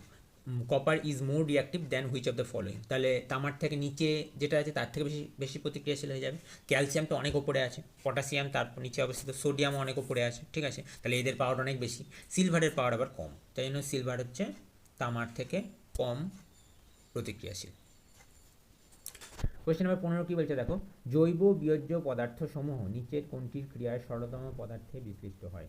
Biodegradable material are broken down into simpler material by the action of the following. ঠিক আছে, তা কী বলেছে, কোনটার জৈব বিয়োজ্য পদার্থগুলি নিচের কোনটির ক্রিয়ায় সরলতম পদার্থে পরিণত হয়। ঠিক আছে, একটা অপশন এ বলেছে সানলাইট, অপশন বি হচ্ছে ভাইরাস, অপশন সি হচ্ছে ব্যাকটেরিয়া এবং অপশন ডি হচ্ছে উইন্ড। কী বলেছে দেখো, এক্সপ্লেনেশনে অ্যান্সার বলেই দিয়েছে যে এটার উত্তর হবে ব্যাকটেরিয়া এবং ছত্রাক, দুটোই হবে, ব্যাকটেরিয়া এবং ছত্রাক মতো অণুজীবীগুলো। আর এই অণুজীবীর থেকে 100+ প্রশ্ন উত্তরের একটা সেট গতকাল আমরা ইউটিউবে আপলোড করে দিয়েছি, ওটা দেখে নেবে। ওখানে 100+ NCERT বেস্ট প্রশ্ন উত্তর আছে, ডেসক্রিপশনে লিঙ্ক দেওয়া থাকবে, একবার দেখে নেবে, বা চ্যানেলের যে মেন পেজে আছে সেখানে গিয়েও ভিডিওটা পেয়ে যাবে। ঠিক আছে, আচ্ছা, এনজাইমের ক্ষরণে কী করে বিশ্লিষ্ট করে, এনজাইম ক্ষরণ করে জটিল পদার্থ ভেঙে সরলতম পদার্থে যেমন কার্বন ডাইঅক্সাইড, জল, খনিজ লবণে পরিণত করে। এই জৈবিক প্রক্রিয়াটিকে বলা হয় থাকে পচন বা ডিকম্পোজিশন। ঠিক আছে, তাহলে ডিকম্পোজিশন বা পচন ঘটায় কে, ব্যাকটেরিয়া এবং ছত্রাক। ঠিক আছে, সূর্যালোক এবং বাতাস হবে না, কারণ হচ্ছে অজৈব কারণ বা বায়োটিক ফ্যাক্টর, আর ওটাই হচ্ছে ব্যাকটেরিয়া এবং ছত্রাক হচ্ছে বায়োটিক ফ্যাক্টর, যা কোনো পদার্থের ভৌত পরিবর্তন ঘটাতে পারে কিন্তু জৈব বিয়োজন বা পচন ঘটাতে পারে না। সূর্যালোক বা বায়ু কোনোটাই পদার্থের জৈব বিয়োজন ঘটাতে পারে না। ভাইরাস কেন হবে না? ভাইরাস হচ্ছে কোনো মৃত জৈব পদার্থকে পচাতে বা ভাঙতে পারে না, এটা হচ্ছে জীবন্ত কোষে বংশবৃদ্ধি করতে পারে, অর্থাৎ মানুষ বেঁচে থাকলে সেই কোষে প্রবেশ করে। তাই কারণ কি, ভাইরাস হচ্ছে অকোষীয়, যে কোষে যায় সেই কোষের মতো আচরণ করে। ঠিক আছে, তাহলে এক্ষেত্রে অ্যান্সার কোনটা হয়ে যাবে? এক্ষেত্রে অ্যান্সার হয়ে যাবে option number C, bacteria. Question number 16 কি বলেছে দেখো, রাম তার সাইকেলে ব্রেক কষলো, ফলে গতির বিপরীত দিকে 2 মিটার/সেকেন্ড স্কোয়ার ত্বরণ সৃষ্টি হলো। গতির বিপরীত দিকে মানে কি? মন্দন হচ্ছে। গতির বিপরীত দিকে ত্বরণ মানে হচ্ছে মন্দন। ঠিক আছে, তাহলে ব্রেক কষার পর সাইকেলটি থামতে যদি 10 সেকেন্ড সময় নেয়, ব্রেক কষলো 10 সেকেন্ড পর থামলো। ঠিক আছে, মানে ব্রেকটা এতটাই স্পিড ছিল গাড়িটা, তাহলে ওই সময়ের মধ্যে কত দূরত্ব অতিক্রম করে তা নির্ণয় করো। ওই টাইমের মধ্যে কি কত দূরত্ব যাচ্ছে সেটা জানতে চেয়েছে। ঠিক আছে, অপশান কী কী দিয়েছে? অপশান এ দিয়েছে 50 মিটার, অপশান বি দিয়েছে 150 মিটার, অপশান সি দিয়েছে 200 মিটার এবং অপশান ডি দিয়েছে 100 মিটার। ঠিক আছে, তাহলে কী কী দিয়েছে দেখো এক্সপ্লেনেশনে। ত্বরণ বলে দিয়েছে, ত্বরণ তো বলে দিয়েছে, ত্বরণ বলে দিয়েছে কত দেখো, ত্বরণ বলে দিয়েছে -2, আমি বললাম যেটা আর কি। ত্বরণ মানে কি? মন্দন। মন্দন মানেই হচ্ছে নেগেটিভ অ্যাক্সিলারেশন, মানে হচ্ছে মাইনাস হয়ে যায়, -2 মিটার/সেকেন্ড, গতির বিপরীতে কাজ করছে। ঠিক আছে, আচ্ছা টাইম কত বলেছে? টাইম হচ্ছে 10 সেকেন্ড। ঠিক আছে, আচ্ছা অন্তিম বেগ কত? অন্তিম বেগ হচ্ছে, যেহেতু থেমে যাচ্ছে তাহলে v0 হয়ে যাচ্ছে। ঠিক আছে, v0, আর অতিক্রান্ত দূরত্ব এসটা এখানে বার করতে বলেছে। তাহলে মোশনের অঙ্ক খুব ইজি, যারা ফর্মুলা, এখানে কোন ফর্মুলা অ্যাপ্লাই করবো? এখানে হচ্ছে ত্বরণের সেই ফর্মুলাটা, যেটা হচ্ছে a = v - u/t, এটা করতে পারি। বা তোমার এই ফর্মুলাটা একই ব্যাপার, এটাই মডিফাইড ভার্সন, যেটা ইচ্ছা করতে পারো, কোনো সমস্যা নেই। যেখানে হচ্ছে ভিটা হয়ে যাচ্ছে 0, এই যে ভিটা 0, অন্তিম বেগ 0। ঠিক আছে, ইউটা তো জানা নেই, ইউটা তো বার করতে হবে। ঠিক আছে, তো ইউটা বার করার জন্য আমাকে বার করতে হবে, এটা তো জানি -2 আর টি হচ্ছে 10 সেকেন্ড, তাহলে -2 × 10 হয়ে যাচ্ছে -20, তাহলে ইউ -20 সমান 0 হয়ে যাচ্ছে, তাহলে ইউ সমান হয়ে যাচ্ছে 20 মিটার/সেকেন্ড, অর্থাৎ প্রাথমিক বেগ ছিল 20 মিটার/সেকেন্ড সাইকেলের। ঠিক আছে, এবার ওই অতিক্রান্ত দূরত্ব বার করতে হবে। তাহলে এখানে যেহেতু টাইম দেওয়া আছে, তার সঙ্গে সঙ্গে এস আছে, তাহলে টি আর এস যদি একসঙ্গে থাকে তাহলে কী ফর্মুলা জানি আমরা? ওটা হচ্ছে এস = ইউটি প্লাস হাফ এটি স্কোয়ার। ঠিক আছে, ইউটি প্লাস হাফ এটি স্কোয়ার। তাহলে এর সমান হয়ে যাচ্ছে কি? ইউটা হচ্ছে তোমার হয়ে যাচ্ছে, এই যে বেরিয়েছে এখান থেকে বেরিয়েছে 20 মিটার/সেকেন্ড, 20 মিটার/সেকেন্ড, তাহলে 20 × 10 সেকেন্ড, টি বলে দিচ্ছে 10 সেকেন্ড। ঠিক আছে, 20 × 10 সেকেন্ড ইন প্লাস হাফ এটি স্কোয়ার, তাহলে হাফ এ কত বলেছে? এ হচ্ছে -2 মিটার/সেকেন্ড, এ ইন্টু টি স্কোয়ার হচ্ছে আবার 10 সেকেন্ড, তাহলে 10 স্কোয়ার হয়ে যাচ্ছে। ঠিক আছে, তাহলে এবার ক্যালকুলেশনটা নিজেরা করলে বুঝতে পারবে কত অ্যান্সার আসে। 200 মাইনাসটা কোথা থেকে আসছে? মাইনাসের যে 2টা আছে, দুইয়ের মাইনাসটা আগে গিয়ে চলে আসছে, 2 কেটে যাচ্ছে এখানে, দিয়ে পড়ে থাকছে শুধুমাত্র 10 স্কোয়ার। 10 স্কোয়ার মানে কী হয়ে যাচ্ছে? 100, অর্থাৎ -100, তাহলে 200 - 100, তাহলে 200 থেকে 100 বিয়োগ করলে কত হয়ে যাচ্ছে? 100 হয়ে যাচ্ছে। তাহলে অতিক্রান্ত দূরত্ব কত আছে এখানে? অতিক্রান্ত দূরত্ব হচ্ছে এখানে 100 মিটার। ওকে, তাহলে অতিক্রান্ত দূরত্ব হচ্ছে 100 মিটার। তাহলে অপশান কোনটা সঠিক হয়ে যাবে? অপশান দেখি, এক্ষেত্রে অপশান নাম্বার ডি হয়ে যাবে সঠিক উত্তর। নেক্সট কোয়েশ্চেন কী বলেছে দেখো, পুরুষদের ক্ষেত্রে যদি ড্যাশ অস্ত্রোপচারের মাধ্যমে কেটে ফেলা হয়, কোন অংশ অস্ত্রোপচারের মধ্যে কেটে ফেললে তবে শুক্রাণু স্থানান্তর প্রতিহত হবে? Very very important question. ঠিক আছে, in male if the dash is surgically cut, sperm transfer will be prevented. ঠিক আছে, কোনটা কেটে দিলে স্পার্ম ট্রান্সফার হবে না? অপশান কী কী দিয়েছে দেখো, অপশান দিয়েছে প্রস্টেট গ্ল্যান্ড, হবে না। অপশান বি হচ্ছে ফ্যালোপিয়ান টিউব তো স্ত্রী দিয়ে থাকে। অপশান সি হচ্ছে ভাস ডিফারেন্স যদি কেটে দেওয়া হয় তাহলে শুক্রাণু ট্রান্সফার হবে না। আর 4 নম্বর হচ্ছে সেমিনাল ভেসিকল, সেটা তো হবেই না। তাহলে ক্ষেত্রে অ্যান্সার হয়ে যাবে কি? Option number C. এক্সপ্লেনেশন কী দিয়েছে দেখো, ভাস ডিফারেন্স হচ্ছে এটি একটি সরু নালী বা অন্ডকোষ থেকে শুক্রাণুকে মূত্রনালী পর্যন্ত বহন করে, অর্থাৎ যেটা আর কি টেস্টিস থেকে মূত্রনালী বা তোমার ইউরিনাল ব্লাডার যেটা আছে, সেই ইউরিনাল ক্যানাল যেটা আছে, ব্লাডার ক্যানাল পর্যন্ত বহন করে কে? Vas deferens. পুরুষদের স্থায়ী জন্মনিরোধক পদ্ধতি বা ভ্যাসেকটমির যে পদ্ধতি আছে, সে ভ্যাসেকটমি হচ্ছে জেনারেলি ভাস ডিফারেন্সটা কেটে দেওয়া হয়। ঠিক আছে, এতে এই নালীটি কেটে বেঁধে দেওয়া হয়, ফলে শুক্রাণু আর স্থানান্তরিত হতে পারে না। ফ্যালোপিয়ান টিউব তো হবেই না, যে বললাম, এটি স্ত্রী প্রজননতন্ত্র অংশটি কেটে ফেলার ফলে টিউবেক্টমি বলা হয়ে থাকে। ইম্পর্টেন্ট, দুটো জিনিস আমরা এক্সট্রা পয়েন্ট জানলাম। একটা হচ্ছে যে পুরুষদের যে জন্ম নিরোধক পদ্ধতি অপারেশনের মাধ্যমে, সেটা হচ্ছে ভ্যাসেক্টমি, সেটা হচ্ছে ভাস ডিফেন্সটা কেটে বাদ দিয়ে দেওয়া হয়। আর একটা হচ্ছে স্ত্রীদের ক্ষেত্রে ফ্যালোপিয়ান টিউবটা কেটে বাদ দিয়ে দেওয়া হয়, এটাকে বলা থাকে টিউবেক্টমি, ঠিক আছে। আর প্রস্টেট গ্ল্যান্ড আর সেমিনাল ভেসিকল যেটা আছে, এই গ্রন্থিগুলি বীর্যের বা সিমেন্টের তরল অংশ তৈরি করে, ঠিক আছে, বীর্যের বা সিমেন্টের তরল অংশ তৈরি করে, কিন্তু এটি কাটলে শুক্রাণু স্থানান্তর পুরোপুরি বন্ধ হয় না। ওকে, তাহলে এক্ষেত্রে অ্যান্সার হয়ে যাবে ভাস ডিফারেন্স। নেক্সট বলেছে কোশ্চেন নাম্বার 18, কি বলেছে দেখো। সূর্যের আলো যখন পৃথিবীর বায়ুমণ্ডলে প্রবেশ করে তখন যে রঙটি সবচেয়ে বেশি বিক্ষিপ্ত হয় তা হল the most scattered colour of Sunlight when it enters the earth atmosphere is. আমরা সবাই জানি এটার উত্তর, ঠিক আছে। তাহলে অপশানগুলো একবার দেখে নিই চলো। অপশান এ হচ্ছে ব্লু, অপশান বি হচ্ছে রেড, অপশান সি হচ্ছে পিঙ্ক এবং অপশান ডি হচ্ছে গ্রিন। কোনটা হবে সঠিক উত্তর? দেখো এক্সপ্লেনেশন কি দিয়েছে। লর্ড জার্লে বা রিলে বলা হয়ে থাকে বিক্ষেপের সূত্র, যেটাকে আমরা জানি রেলে স্ক্যাটারিং, ঠিক আছে। রেলে স্ক্যাটারিং অনুসারে যে রঙের আলোর তরঙ্গ দৈর্ঘ্য বা ওয়েভলেন্থ যত কম, সেই তো আলো তত বেশি পরিমাণ বিক্ষিপ্ত হয়। অর্থাৎ স্ক্যাটারিং বা তত বেশি স্ক্যাটারিং হবে, যার তরঙ্গ দৈর্ঘ্য যত কম সে তত বেশি স্ক্যাটার্ড হবে, ঠিক আছে। এটা আমরা রেলে স্ক্যাটারিং থেকে জানি। আর রেলে স্ক্যাটারিংয়ের যে গাণিতিক রূপ সেটাও জেনে রাখো, এস প্রপোর্শনাল টু 1/λ⁴ λ⁴ লামডাটা হচ্ছে এখানে তরঙ্গ দৈর্ঘ্য, ঠিক আছে। তাই সূর্যের 7টি রঙের মধ্যে নীল বা বেগুনি আলোর তরঙ্গ দৈর্ঘ্য সবচেয়ে কম, তাই এগুলি বায়ুমণ্ডলের সূক্ষ্ম ধূলিকণা বা গ্যাসের অণুর দ্বারা নীল আলো সবচেয়ে বেশি চারদিকে ছড়িয়ে পড়ে এবং বিক্ষিপ্ত হয়।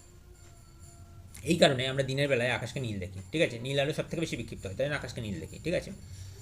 আর রাত্রেবেলায় সন্ধ্যাবেলায় কী হয়, সন্ধ্যাবেলায় লাল আলোটা, মানে সন্ধ্যাবেলা বলাটা ভুল, বিকালবেলা গধূলি সময় আর কি, লাল আলোটা আমাদের বায়ুমণ্ডল থেকে সোজাসুজি চলে আসে, বিক্ষেপণ কম হয়, তাই জন্য লাল দেখি আর কি, সূর্যের রং লাল দেখি এই কারণে, ঠিক আছে।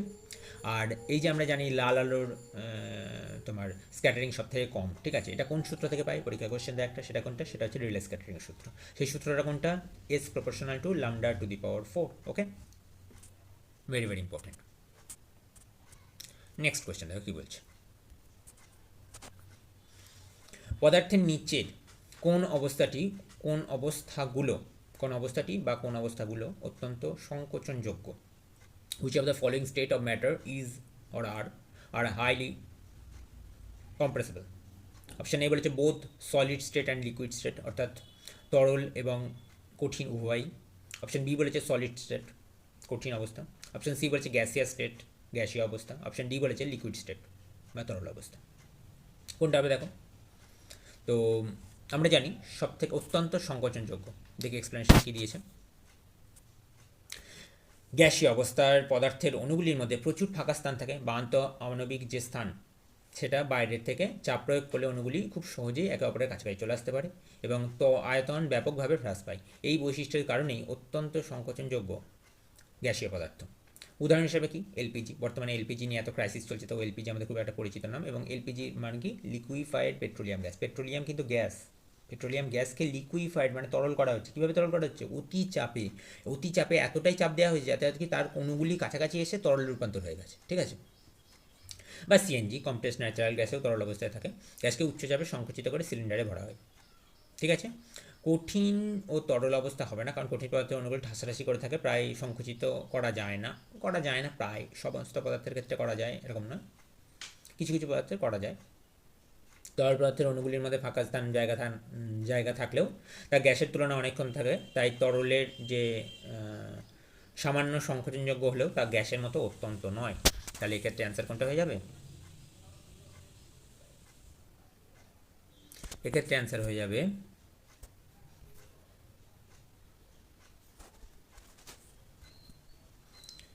The gaseous state. Option number C হয়ে যাবে সঠিক উত্তর।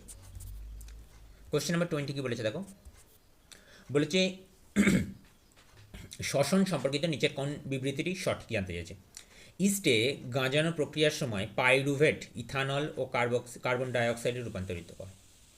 ইস্টে গাঁজন প্রক্রিয়ার সময় পাইরুভেট ইথানল ও কার্বন ডাইঅক্সাইডে রূপান্তরিত হয়। অক্সিজেন ব্যবহৃত, কী বলেছে, pyruvate is converted into ethanol and carbon dioxide in east during fermentation, মানে গাঁজনের সময় আর কি পাইরুভেট ইথানল এবং কার্বন ডাইঅক্সাইড রূপান্তরিত হয়।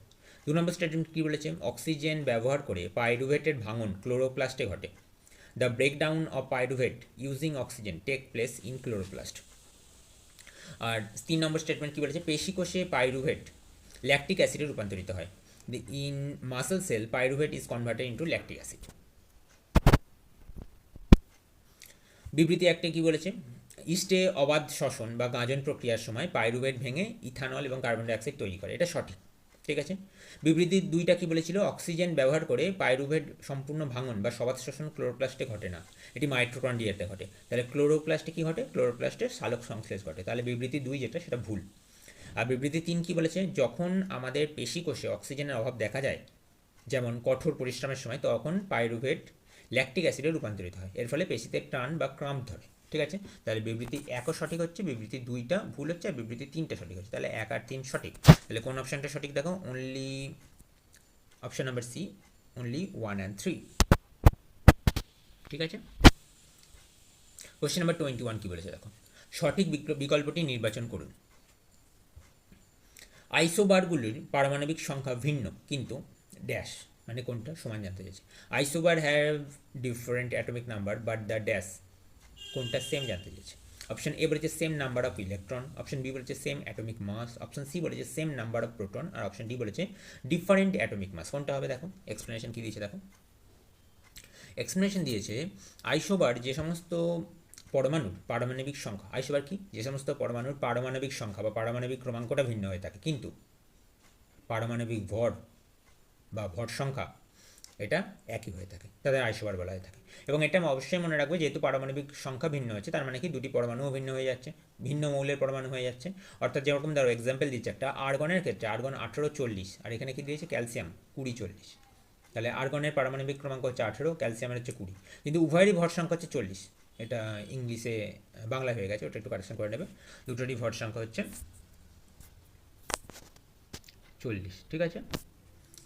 আর তাহলে কোনটা হয়ে যাচ্ছে, তাহলে হচ্ছে পারমাণবিক ক্রমাঙ্কটা ভিন্ন হলেও তাদের ভর সংখ্যাটা একই হবে। তাহলে প্রোটন এবং ইলেকট্রন তো হবে না। ঠিক আছে। আর আইসোটোপ কাদের বলা হয়ে থাকে, যাদের হচ্ছে পারমাণবিক সংখ্যা ভিন্ন একই হয়ে থাকে কিন্তু ভর সংখ্যাটা ভিন্ন হয়ে থাকে। যেরকম ধরো হাইড্রোজেনের ক্ষেত্রে এক্সাম্পল দিয়ে একটা, H11 যেটা আর কি, ধরো হাইড্রোজেন, সাধারণ হাইড্রোজেন। H12 ধরো যেরকম, এটা হচ্ছে কি, এটা সাধারণ হাইড্রোজেন বা প্রোটিয়াম, এটা হচ্ছে ভারী হাইড্রোজেন বা ডয়টোরিয়াম। আর এটা হচ্ছে H13 যেটা আর কি তেজস্ক্রিয় হাইড্রোজেন বা টাইট্রিয়াম। ঠিক আছে। তিনটের ক্ষেত্রে দেখো পারমাণবিক ক্রমাঙ্ক কিন্তু সেম, 1 1 1, তাই জন্যই হাইড্রোজেন, কিন্তু ভর সংখ্যাটা একটাই 1, একটাই 2, একটাই 3। এটা হচ্ছে কি, এটা হচ্ছে আইসোটোপের এক্সাম্পল। ঠিক আছে। তাহলে আইসোবারের ক্ষেত্রে কোনটা দেখলাম আমরা, আইসোবারের ক্ষেত্রে হচ্ছে পারমাণবিক সংখ্যা ভিন্ন কিন্তু ভর সংখ্যাটা একই। তাহলে সেম নাম্বার অফ ইলেকট্রন হবে না, সেম অ্যাটমিক মাস, এটাই হবে সঠিক উত্তর। অপশন বি হয়ে যাবে সঠিক উত্তর।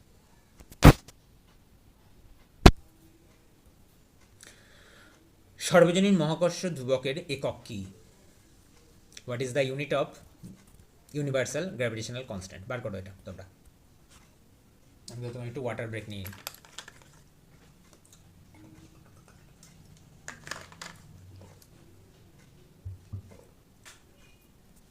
দেখো এক্সপ্লেনেশন কি দিয়েছে। তো প্রথম কথা, মহাকর্ষীয় ধ্রুবক আসছে কেন? ঠিক আছে। তো আমরা মহাকর্ষের যে নিউটনের যে মহাকর্ষীয় সূত্র অনুসারে এফটা কি, এফটা হচ্ছে আকর্ষণ বল। তাহলে এফ সমান সমান হয়ে যাচ্ছে G m1m2/r²। ঠিক আছে। তো এখান থেকে জিটা কি, জিটা হচ্ছে মহাকর্ষীয় ধ্রুবক, এই যে জিটা হচ্ছে মহাকর্ষীয় ধ্রুবক। ঠিক আছে। এবার এর যে মানটা বার করতে হবে, তাহলে জিটা যদি একদিকে রাখি, তাহলে এফ এর সঙ্গে আর গুণ হয়ে যাচ্ছে, r² গুণ হয়ে যাচ্ছে, তলায় চলে আসছে m1m2। ঠিক আছে। যেখানে এফ এর একক হচ্ছে কি, এফ এর একক হচ্ছে নিউটন। আচ্ছা, এম এর আরটা কি, আরটা হচ্ছে মধ্যবর্তী দূরত্ব, তাহলে দূরত্ব এসে হয়ে যাচ্ছে মিটার, তাহলে হয়ে যাচ্ছে মিটার স্কোয়ার, তাহলে নিউটন ইন্টু মিটার স্কোয়ার। আর তলায় কি এম হচ্ছে মাসের যে ভরের যে এসআই একক সেটা কেজি, তাহলে m1m2 মানে হচ্ছে কেজি স্কোয়ার, তাহলে হচ্ছে newton into metre square by kg square, তাহলে হয়ে যাবে newton metre square into kg to the power -2, এটা হয়ে যাবে জি এর একক। ঠিক আছে। অথবা এটা দুটোর মধ্যে যে কোনো একটা। ঠিক আছে। আচ্ছা, তাহলে এক্ষেত্রে উত্তর কোনটা হয়ে যাচ্ছে দেখা যাক। একটা হচ্ছে newton metre square kg to the power -2, newton metre square kg to the power -1, newton metre square kg, আর newton metre square kg to the power metre kg to the power -2। তাহলে এক্ষেত্রে হয়ে যাবে অপশন নাম্বার এ হয়ে যাবে সঠিক উত্তর, newton metre square kg to the power -2। দেখো আরেকটা পয়েন্ট কী বলেছে, সর্বজনীন মহাকর্ষ ধ্রুবক জি এর মানটা কি, মানটা ইম্পর্টেন্ট, ঠিক আছে, পরীক্ষা দেয় 6.67 into 10 to the power -11 newton metre square kg to the power -2। আমরা তো এককটা একভাবে পড়লাম, অসুবিধা হওয়ার কিছু কারণ নেই। এবার দেখো একটা মজার তথ্য দিয়েছে, কী মজার তথ্য দেখো, এই মানটি এতটাই ক্ষুদ্র যে সাধারণ আকারের দুটি বস্তু যেমন দুটি ফুটবলের মধ্যে আকর্ষণ আমরা অনুভব করতে পারি না, কিন্তু পৃথিবী বা চাঁদের মতো বিশাল বস্তুর ক্ষেত্রে এই ধ্রুবকটি কক্ষপথ এবং মহাকর্ষ বল নিয়ন্ত্রণে প্রধান ভূমিকা পালন করে। ঠিক আছে, তার মানে দুটি ছোট বস্তুর ক্ষেত্রে যেহেতু M1 M2টা তোমার কম, ঠিক আছে, তাই জন্য এফের মানটাও কম, তাই জন্য তাদের মধ্যে যে আকর্ষণ বল সেটা আর কি ফিল করা যায় না।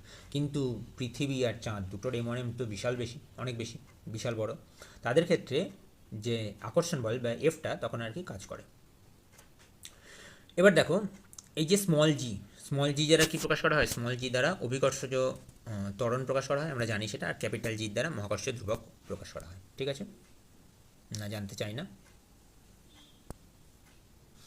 আচ্ছা, এই ব্যাপারে আমরা পরে আলোচনা করব। আচ্ছা, নেক্সট কোয়েশ্চেন কী বলেছে, কোনো তারার আপাত অবস্থান ক্রমাগত সামান্য পরিবর্তন হতে পারে। একই রকম কোয়েশ্চেন দিয়েছে কিছুক্ষণ আগে একটা করলাম।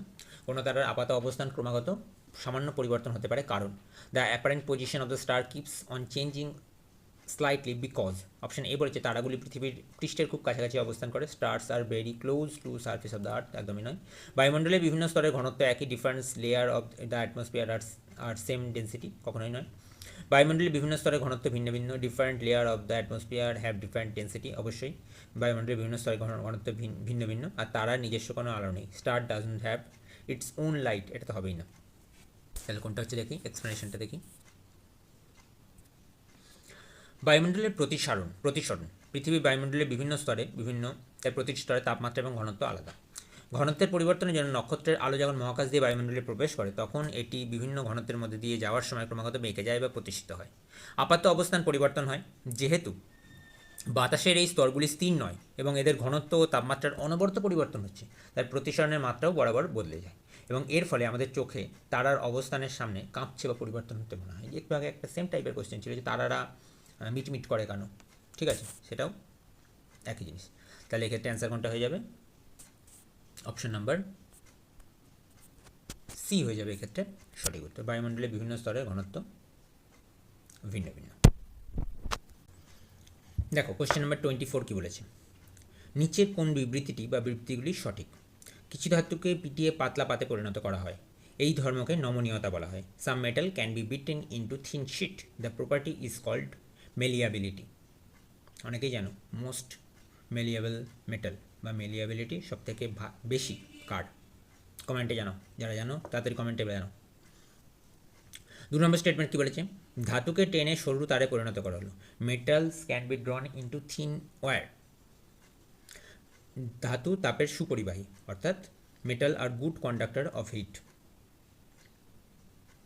আর ধাতুকে সরু তারে পরিণত করার যে ঘটনা এটাকে বলা থাকে পারমিয়াবিলিটি।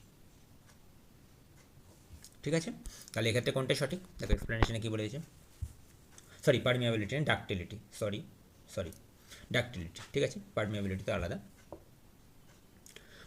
আচ্ছা দেখো বিবৃতি একটা কী বলেছে, ধাতুকে পিটিয়ে পাতলা পাতায় পরিণত করার যে ক্ষমতা সেটাকে বলা থাকে নমনীয়তা বা মেলিয়াবিলিটি, যেটা হচ্ছে সোনা এবং রূপোর ক্ষেত্রে অত্যন্ত নমনীয় এবং সবথেকে যেটা বেশি সেটা হচ্ছে সোনা বা গোল্ড।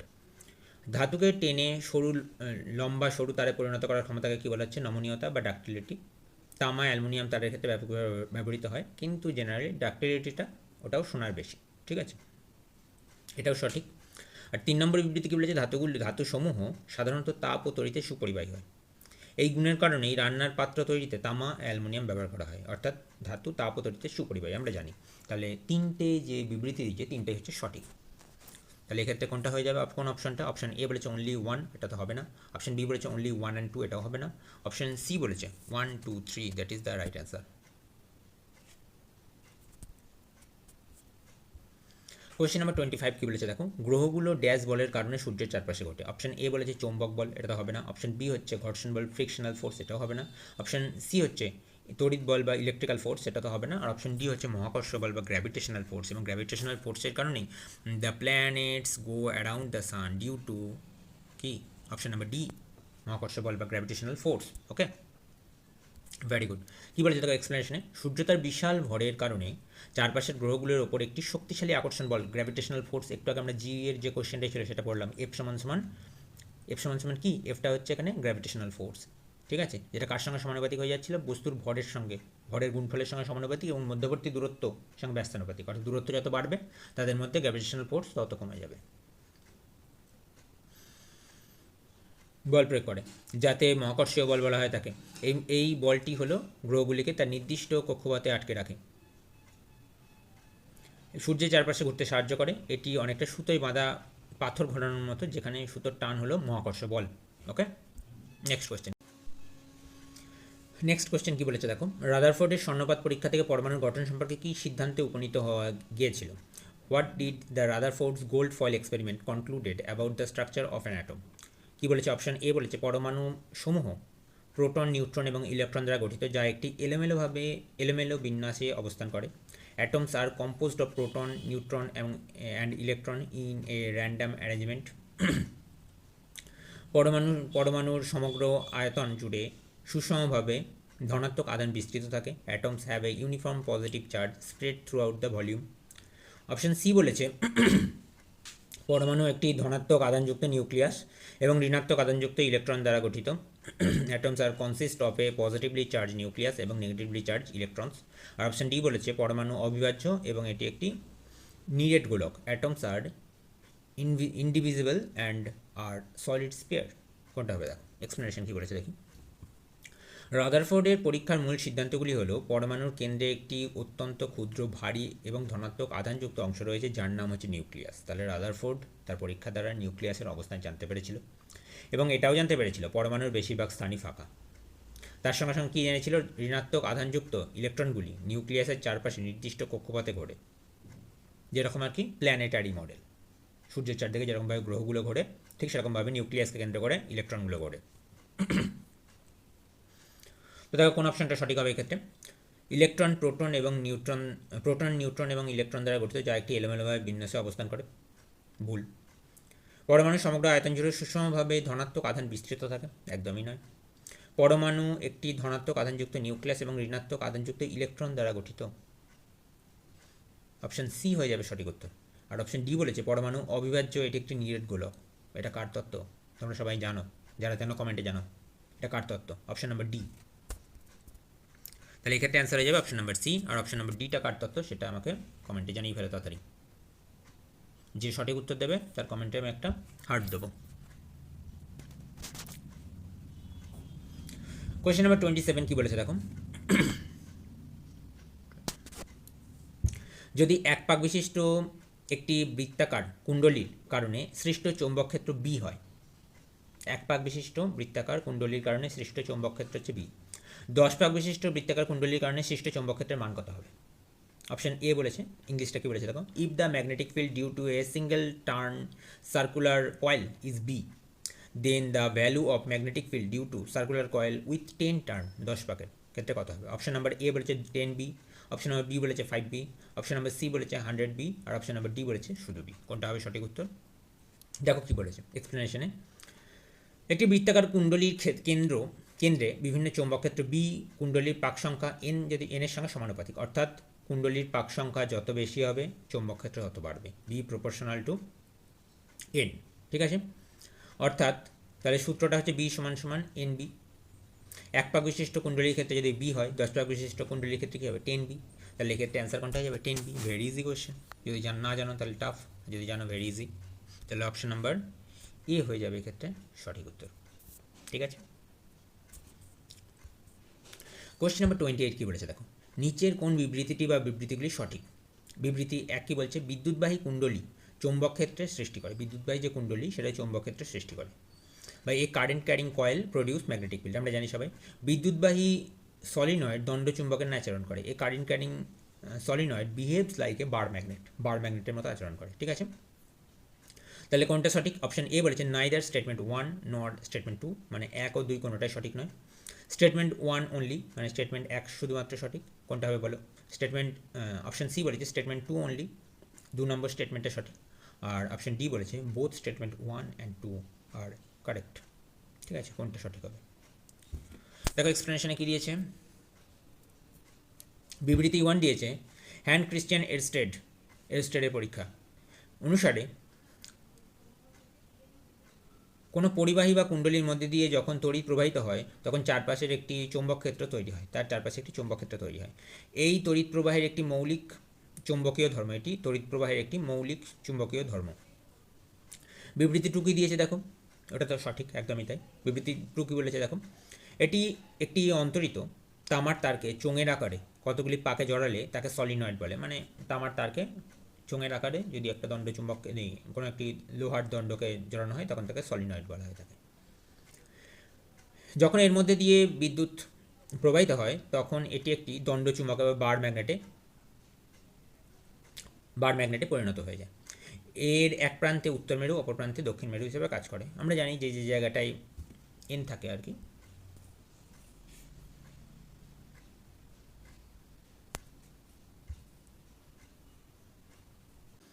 আচ্ছা, তাহলে কোনটা সঠিক হবে এক্ষেত্রে?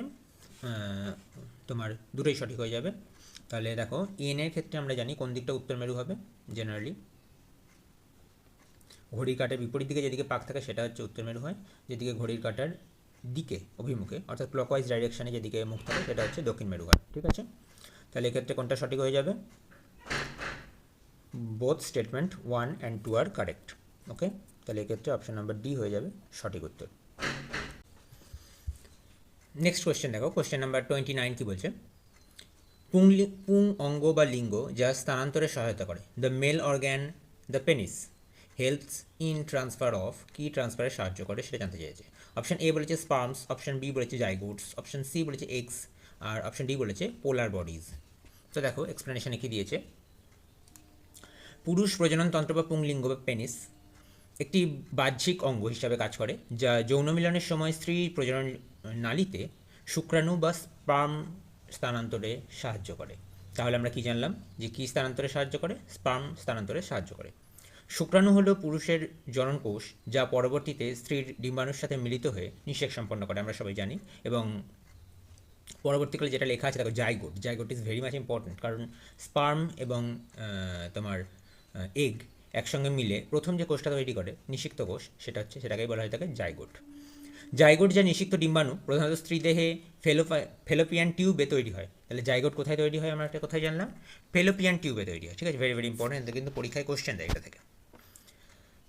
এটি স্থানান্তরের জন্য পেনিসের প্রয়োজন হয় না। ওকে, আচ্ছা, এক্স কী বলেছে? ডিম্বাণু বা ওভাম হলো স্ত্রী জননকোষ বা ডিম্বাশয়ে উৎপন্ন হয়, আমরা জানি সেটা। আর পোলার বডি কি? পোলার বডি হলো ডিম্বাণু তৈরির প্রক্রিয়ায় অর্থাৎ ওগেনেসিস উৎপন্ন হওয়া ক্ষুদ্র কোষ যা কেবল স্ত্রী দেহেই পাওয়া যায়। ঠিক আছে, ডিম্বাণু তৈরির প্রক্রিয়ায় উৎপন্ন হওয়া যে ক্ষুদ্র কোষ তা কেবল স্ত্রী দেহেই পাওয়া যায়, সেটাই হচ্ছে কি পোলার বডি।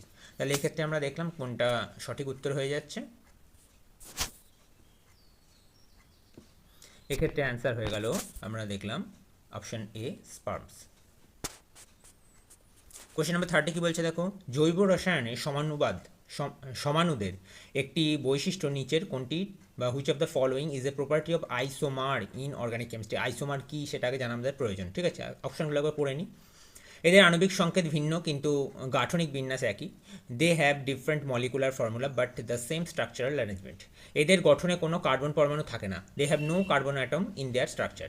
এদের আণবিক সংকেত একই কিন্তু আণবিক গাঠনিক বিন্যাস ভিন্ন। They have same molecular formula but different structural arrangement. এদের আণবিক সংকেত এবং গাঠনিক বিন্যাস উভয়ই একই। They have the same molecular formula and same structural arrangement. কী বলতে চাইছে দেখো, আগে এর ব্যাপারে একটু আমরা জেনে নিই, না জানলে হবে না। তো দেখো এক্সপ্লেনেশনে কী দিয়েছে, বলে যে সমাণু বা আইসোমার কী। সমাণু হলো এমন সব যৌগ যাদের আণবিক সংকেত হুবহু একই থাকে। আণবিক সংকেত যেরকম ধরো আমরা সাধারণভাবে অজৈব রসায়নে পড়ে থাকি H2SO4 মানেই আমরা জানি সালফিউরিক অ্যাসিড, কিন্তু জৈব রসায়নে এমন একটি সংকেত বললাম, সেই সংকেতটা দ্বারা দুটো কি তিনটে যৌগকে নির্দেশ করছে, কিন্তু অজৈব রসায়নের ক্ষেত্রে H2SO4 একটা যৌগ। আমরা যদি বলি যে CaCO3 ক্যালসিয়াম কার্বনেট একটাই যৌগ, ঠিক আছে, কিন্তু জৈব রসায়নের ক্ষেত্রে বিষয়টা ভিন্ন হয়। কিন্তু ওই যে ভিন্নতা, এই ভিন্নতাটাকেই বলছে আইসোমার, অর্থাৎ একই আণবিক স্ট্রাকচারটা আবার একই, স্ট্রাকচারটা ভিন্ন কিন্তু সংকেতটা একই হয়ে থাকে। সংকেতটা একই কিন্তু স্ট্রাকচারটা ভিন্ন হয়ে থাকে। পরমাণুকে সাজানো বা বিন্যাস ভিন্ন হয়ে থাকে, এদের একই আণবিক সংকেত থাকা সত্ত্বেও তাদের ভৌত এবং রাসায়নিক ধর্মে পার্থক্য দেখা যায়। সংকেতটা একই কিন্তু স্ট্রাকচার আলাদা হওয়ার জন্য ভৌত এবং রাসায়নিক ধর্মে ভিন্ন হয়ে যায়, ঠিক আছে। তাহলে এখানে অপশান এ কী বলেছিল? অপশান এ বলেছিল এটি সমাণু নয় এবং ভিন্ন শ্রেণীর যৌগের কথা বলে। আচ্ছা দেখি কী বলেছে। বলছে যে আণবিক সংকেত ভিন্ন কিন্তু গাঠনিক বিন্যাস একই।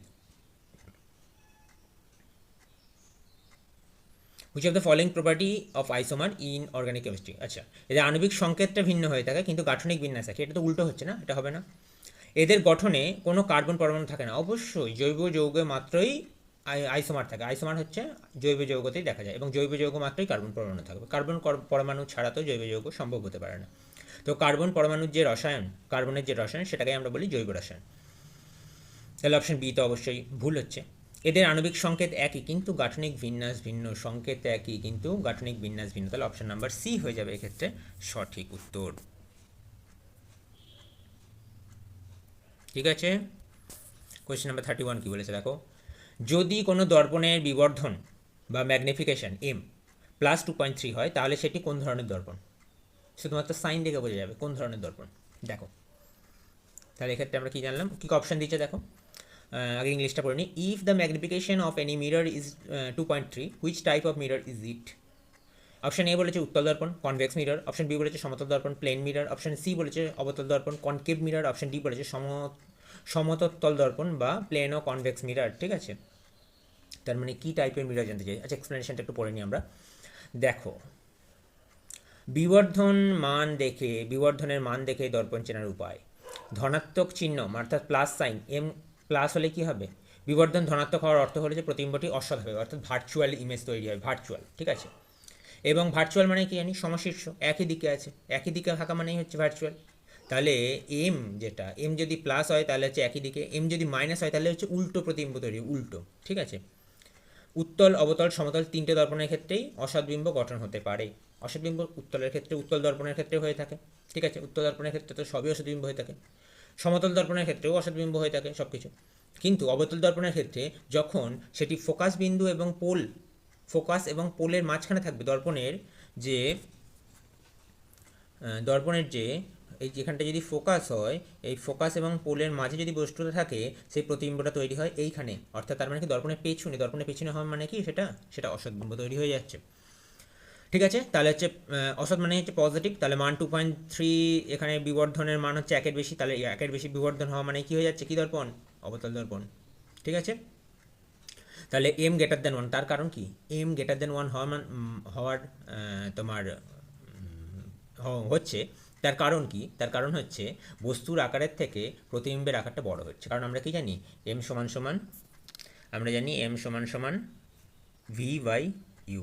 ঠিক আছে, V/U, তাহলে V/U মানে কি এখানে দর্পণের ক্ষেত্রে হয়ে যাবে -V/U। ঠিক আছে, ভিটা কি প্রতিবিম্বের দূরত্ব আর ইউটা কি বস্তু দূরত্ব। আবার এখান থেকে আরেকটা জিনিসও লেখা যেতে পারে, এই V/U জায়গায় লিখতে পারি আমরা কি, height of image by height of object. ঠিক আছে, HI/HO, হাই বাই হো। তার মানে কি HI-টা বড় হচ্ছে বলেই তো 1-এর থেকে বড় হচ্ছে। যদি ওপরের লবটা বড় হয় তবেই তো ভগ্নাংশটা কি হচ্ছে, 1-এর থেকে বড় হচ্ছে। তাহলে হাইট অফ ইমেজ অর্থাৎ প্রতিবিম্বের আকৃতি কি হচ্ছে, বস্তুর আকৃতি থেকে বড় হচ্ছে। তাহলে প্রতিবিম্বের আকৃতি কখন বস্তুর আকৃতি থেকে বড় হবে? সমতল দর্পণে তো হবে না, অবতল দর্পণের ক্ষেত্রেই একমাত্র সম্ভব। উত্তল দর্পণের ক্ষেত্রে কি সবসময় আমরা জানি যে বস্তু থেকে ছোট প্রতিবিম্ব তৈরি হবে। তাহলে একমাত্র এখানে অ্যান্সার কোনটা হয়ে যাবে? অবতল দর্পণ। ওকে, তাহলে অবতল দর্পণ হয়ে যাবে সঠিক উত্তর। এই দেখো এখানে পরিষ্কারভাবে লেখা আছে, কেবল অবতল দর্পণের লক্ষ্যবস্তু বড় এবং অসৎ প্রতিবিম্ব গঠন করতে পারে। যেহেতু বস্তু মেরু ও ফোকাসের মাঝে থাকে, উত্তল দর্পণে এটি সর্বদা লক্ষ্যবস্তুর চেয়ে ছোট হয়ে থাকে, M<1 অলওয়েজ। আর সমতল দর্পণের ক্ষেত্রে তো একই শেপের ইমেজ তৈরি হবে, তাহলে M=1 হয়ে যাবে। তাহলে এক্ষেত্রে কোনটা অ্যান্সার হয়ে যাবে? এক্ষেত্রে অ্যান্সার হয়ে যাবে অপশন নাম্বার সি, অবতল দর্পণ। Okay, clear, very good. Question number 32 কি বলেছে দেখো, নিচের কোন গ্রন্থিটি ট্রিপসিন এনজাইম নিঃসরণ করে? Which of the following gland secrets trypsin enzyme? কোনটা বলে? অপশন এ বলেছে গ্যাস্ট্রিক গ্ল্যান্ড, অপশন বি বলেছে স্যালাইভারি গ্ল্যান্ড। গ্যাস্ট্রিক গ্ল্যান্ড মানে হচ্ছে কি পাক গ্রন্থি, স্যালাইভারি গ্ল্যান্ড মানে হচ্ছে লালা গ্রন্থি, প্যাঙ্ক্রিয়াস মানে হচ্ছে অগ্নাশয়, এবং লিভার মানে হচ্ছে যকৃৎ। ঠিক আছে, তাকে এক্সপ্লেনেশনে কি দিয়েছে? অগ্নাশয় বা প্যাঙ্ক্রিয়াস এটি একটি মিশ্র গ্রন্থি, আমরা জানি সেটা, যা অগ্নাশয় রস বা প্যাঙ্ক্রিয়াটিক জুস ক্ষরণ করে, এবং এই রসেই থাকে কি ট্রিপসিন, যেটার ব্যাপারে জানতে চেয়েছে। তাহলে এটা কোনটা হয়ে যাবে এখানে? এখানে হয়ে যাবে অগ্নাশয় রসে। তার অগ্নাশয় রস কোথা থেকে নির্গত হয়? অগ্নাশয় থেকে। তাহলে অ্যান্সার আমরা জেনে গেলাম অগ্নাশয় থেকে। ঠিক আছে, এবার অন্যান্য গ্রন্থিগুলোর ব্যাপারে জেনে নিই।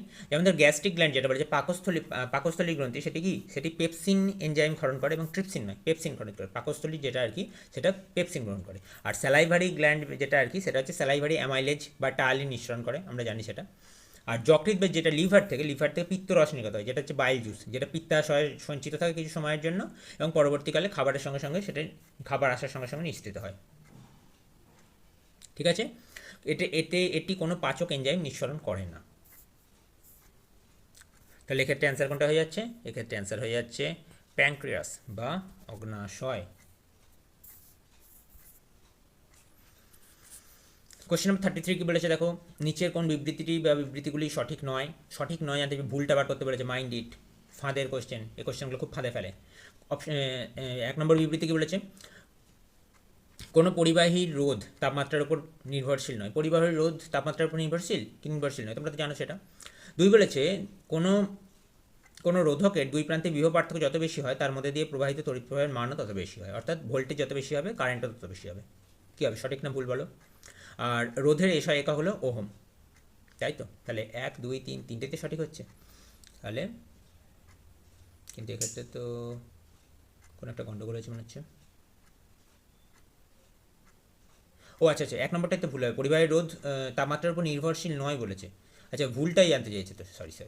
তাহলে আমরা কি দেখছি যে 1 নম্বর যেটা আছে নির্ভরশীল নয়, এটাই হয়ে যাবে কি, এর ভুলটাই জানতে চেয়েছে। তাহলে এটাই এক্ষেত্রে হয়ে যাবে সঠিক উত্তর।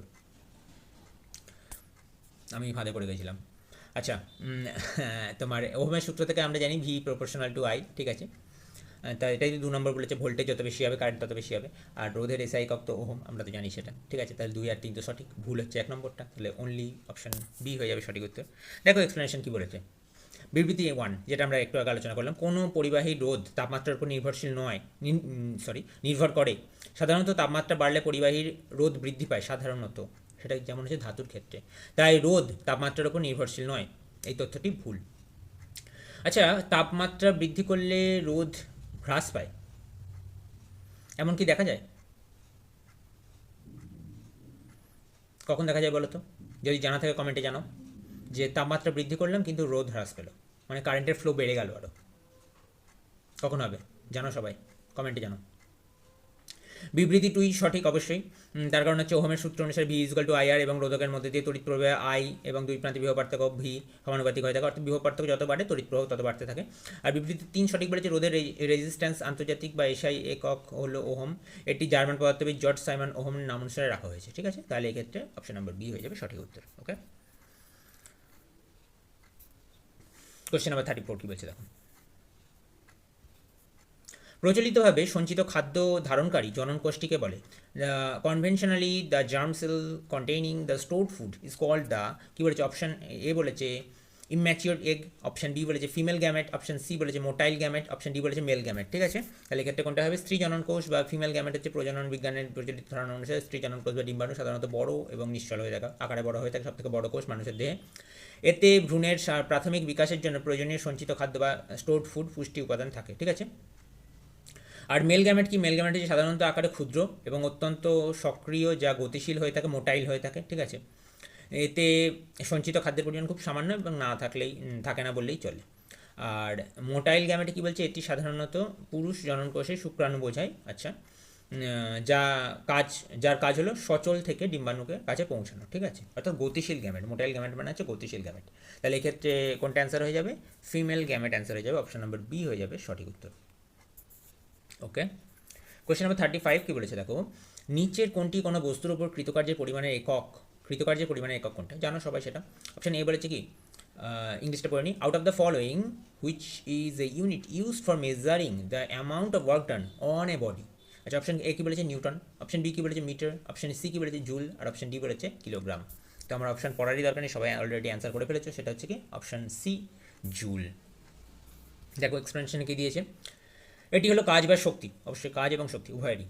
আবার তাপেরও, তাপ হচ্ছে এক প্রকার শক্তি, তাই তাপেরও। আন্তর্জাতিক একক, যখন 1 নিউটন বল প্রয়োগের ফলে কোনো বস্তুর 1 মিটার সরণ ঘটে তখন কৃতকার্যের পরিমাণ 1 জুল বলা হয়ে থাকে।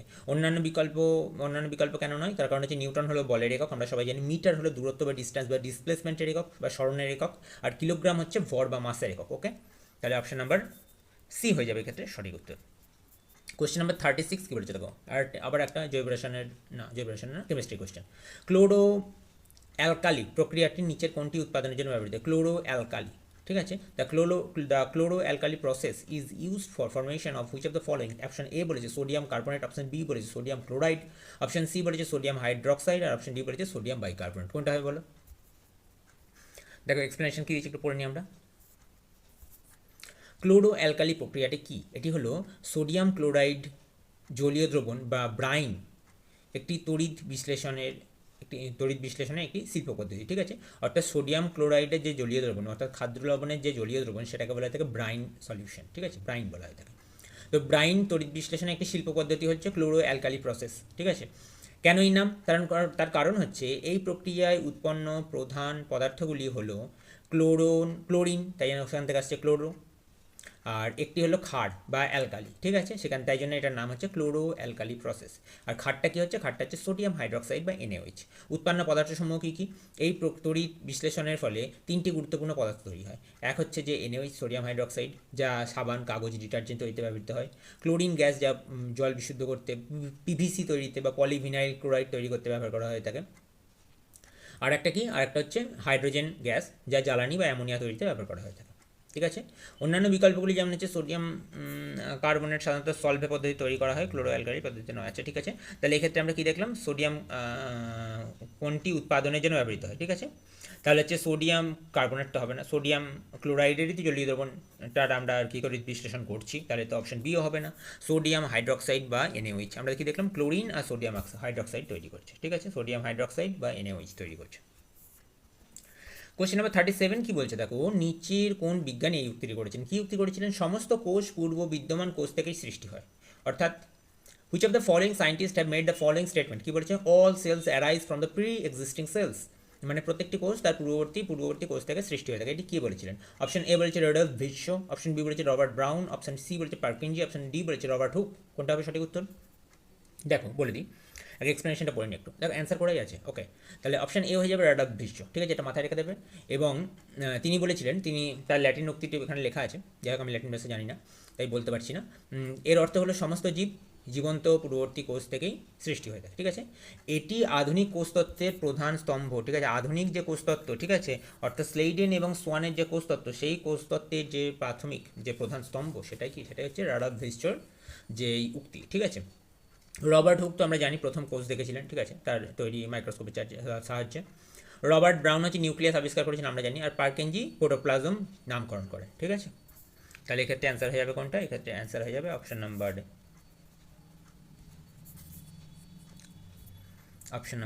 এ, রডল্ফ ভির্শো।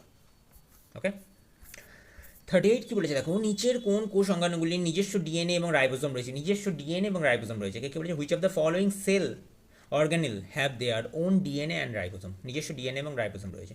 অপশন এ বলেছে গলগি অ্যাপারেটাস, গলগি বডি যেটা আর কি। অপশন বি বলেছে লাইসোজোম, অপশন সি বলেছে এন্ডোপ্লাজমিক রেটিকুলাম, আর অপশন ডি বলেছে মাইটোকন্ড্রিয়া। কোনটা হবে সঠিক উত্তর বলো?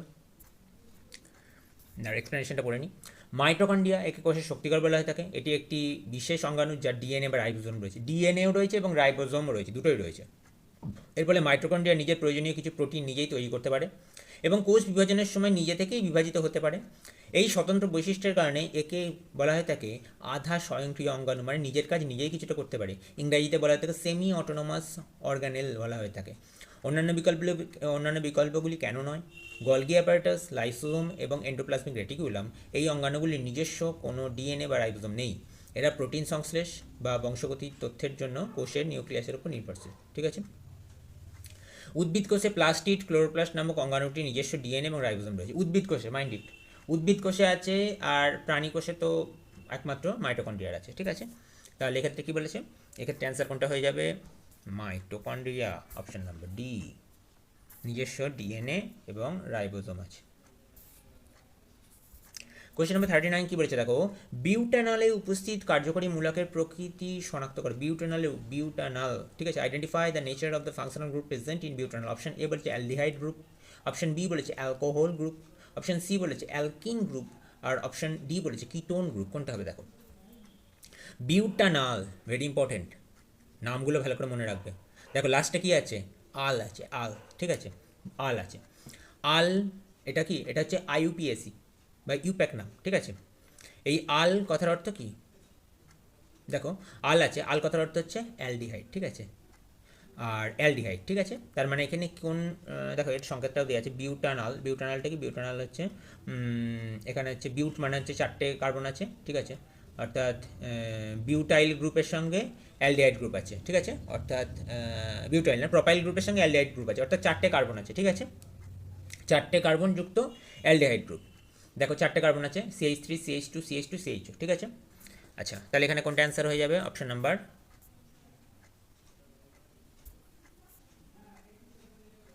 Aldehyde. Okay, option number A হয়ে যাবে অ্যালডিহাইড। আচ্ছা, আর একটা মজার জিনিস দেখো, নামগুলো কিন্তু মনে রাখবে, পরীক্ষাগুলো কিন্তু একটা সহজ সহজ কোশ্চেন দেয়। অ্যালকোহল যদি থাকে, তাহলে যদি এখানে এই অ্যালডিহাইডের জায়গায় যদি এখানে সিএইচওর জায়গায় যদি ওইচ থাকতো, ঠিক আছে, সিএইচওর জায়গায় CH2OH থাকতো, তাহলে এখানে মানে সিএইচওর জায়গায় যদি ওইচ থাকতো, তাহলে এখানে অ্যাল না বসে হয়ে যেত অল, ঠিক আছে, শুধু একটা জফলা আর আকারের পার্থক্য হয়ে যেত। তাহলে হয়ে যেত কি? ওর নাম হয়ে যেত বিউটানল, ঠিক আছে, বিউটানল, এই যে লেখা লেখা আছে বিউটানল। আচ্ছা, যদি কিটন গ্রুপ থাকতো তাহলে কী হতো?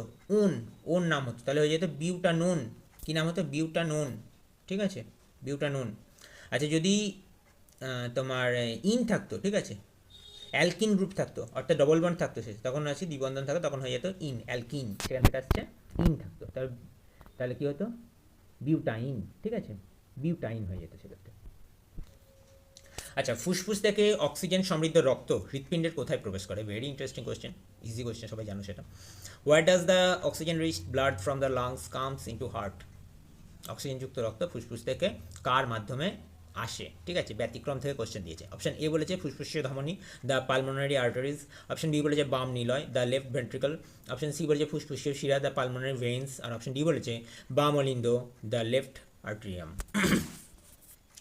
দেখো কি বলেছে, প্রথমে রক্তের প্রবাহপত্র একটু বলে দিই। ফুসফুসে রক্ত অক্সিজেন দ্বারা সমৃদ্ধ হওয়ার পর ফুসফুসীয় শিরার মাধ্যমে, ভেরি ভেরি ইম্পর্টেন্ট, ফুসফুসীয় শিরার মাধ্যমে হৃৎপিণ্ডে ফিরে আসে। অক্সিজেন সমৃদ্ধ রক্ত সাধারণত কী দিয়ে যায়? ধমনী দিয়ে যায়, কিন্তু ব্যতিক্রম এটাই যে অক্সিজেন সমৃদ্ধ রক্ত ধমনী দিয়ে যাচ্ছে না, তার বদলে শিরা দিয়ে যাচ্ছে। কোথা দিয়ে? ফুসফুসীয় শিরার মাধ্যমে ফুসফুস থেকে হৃৎপিণ্ডে ঢুকছে।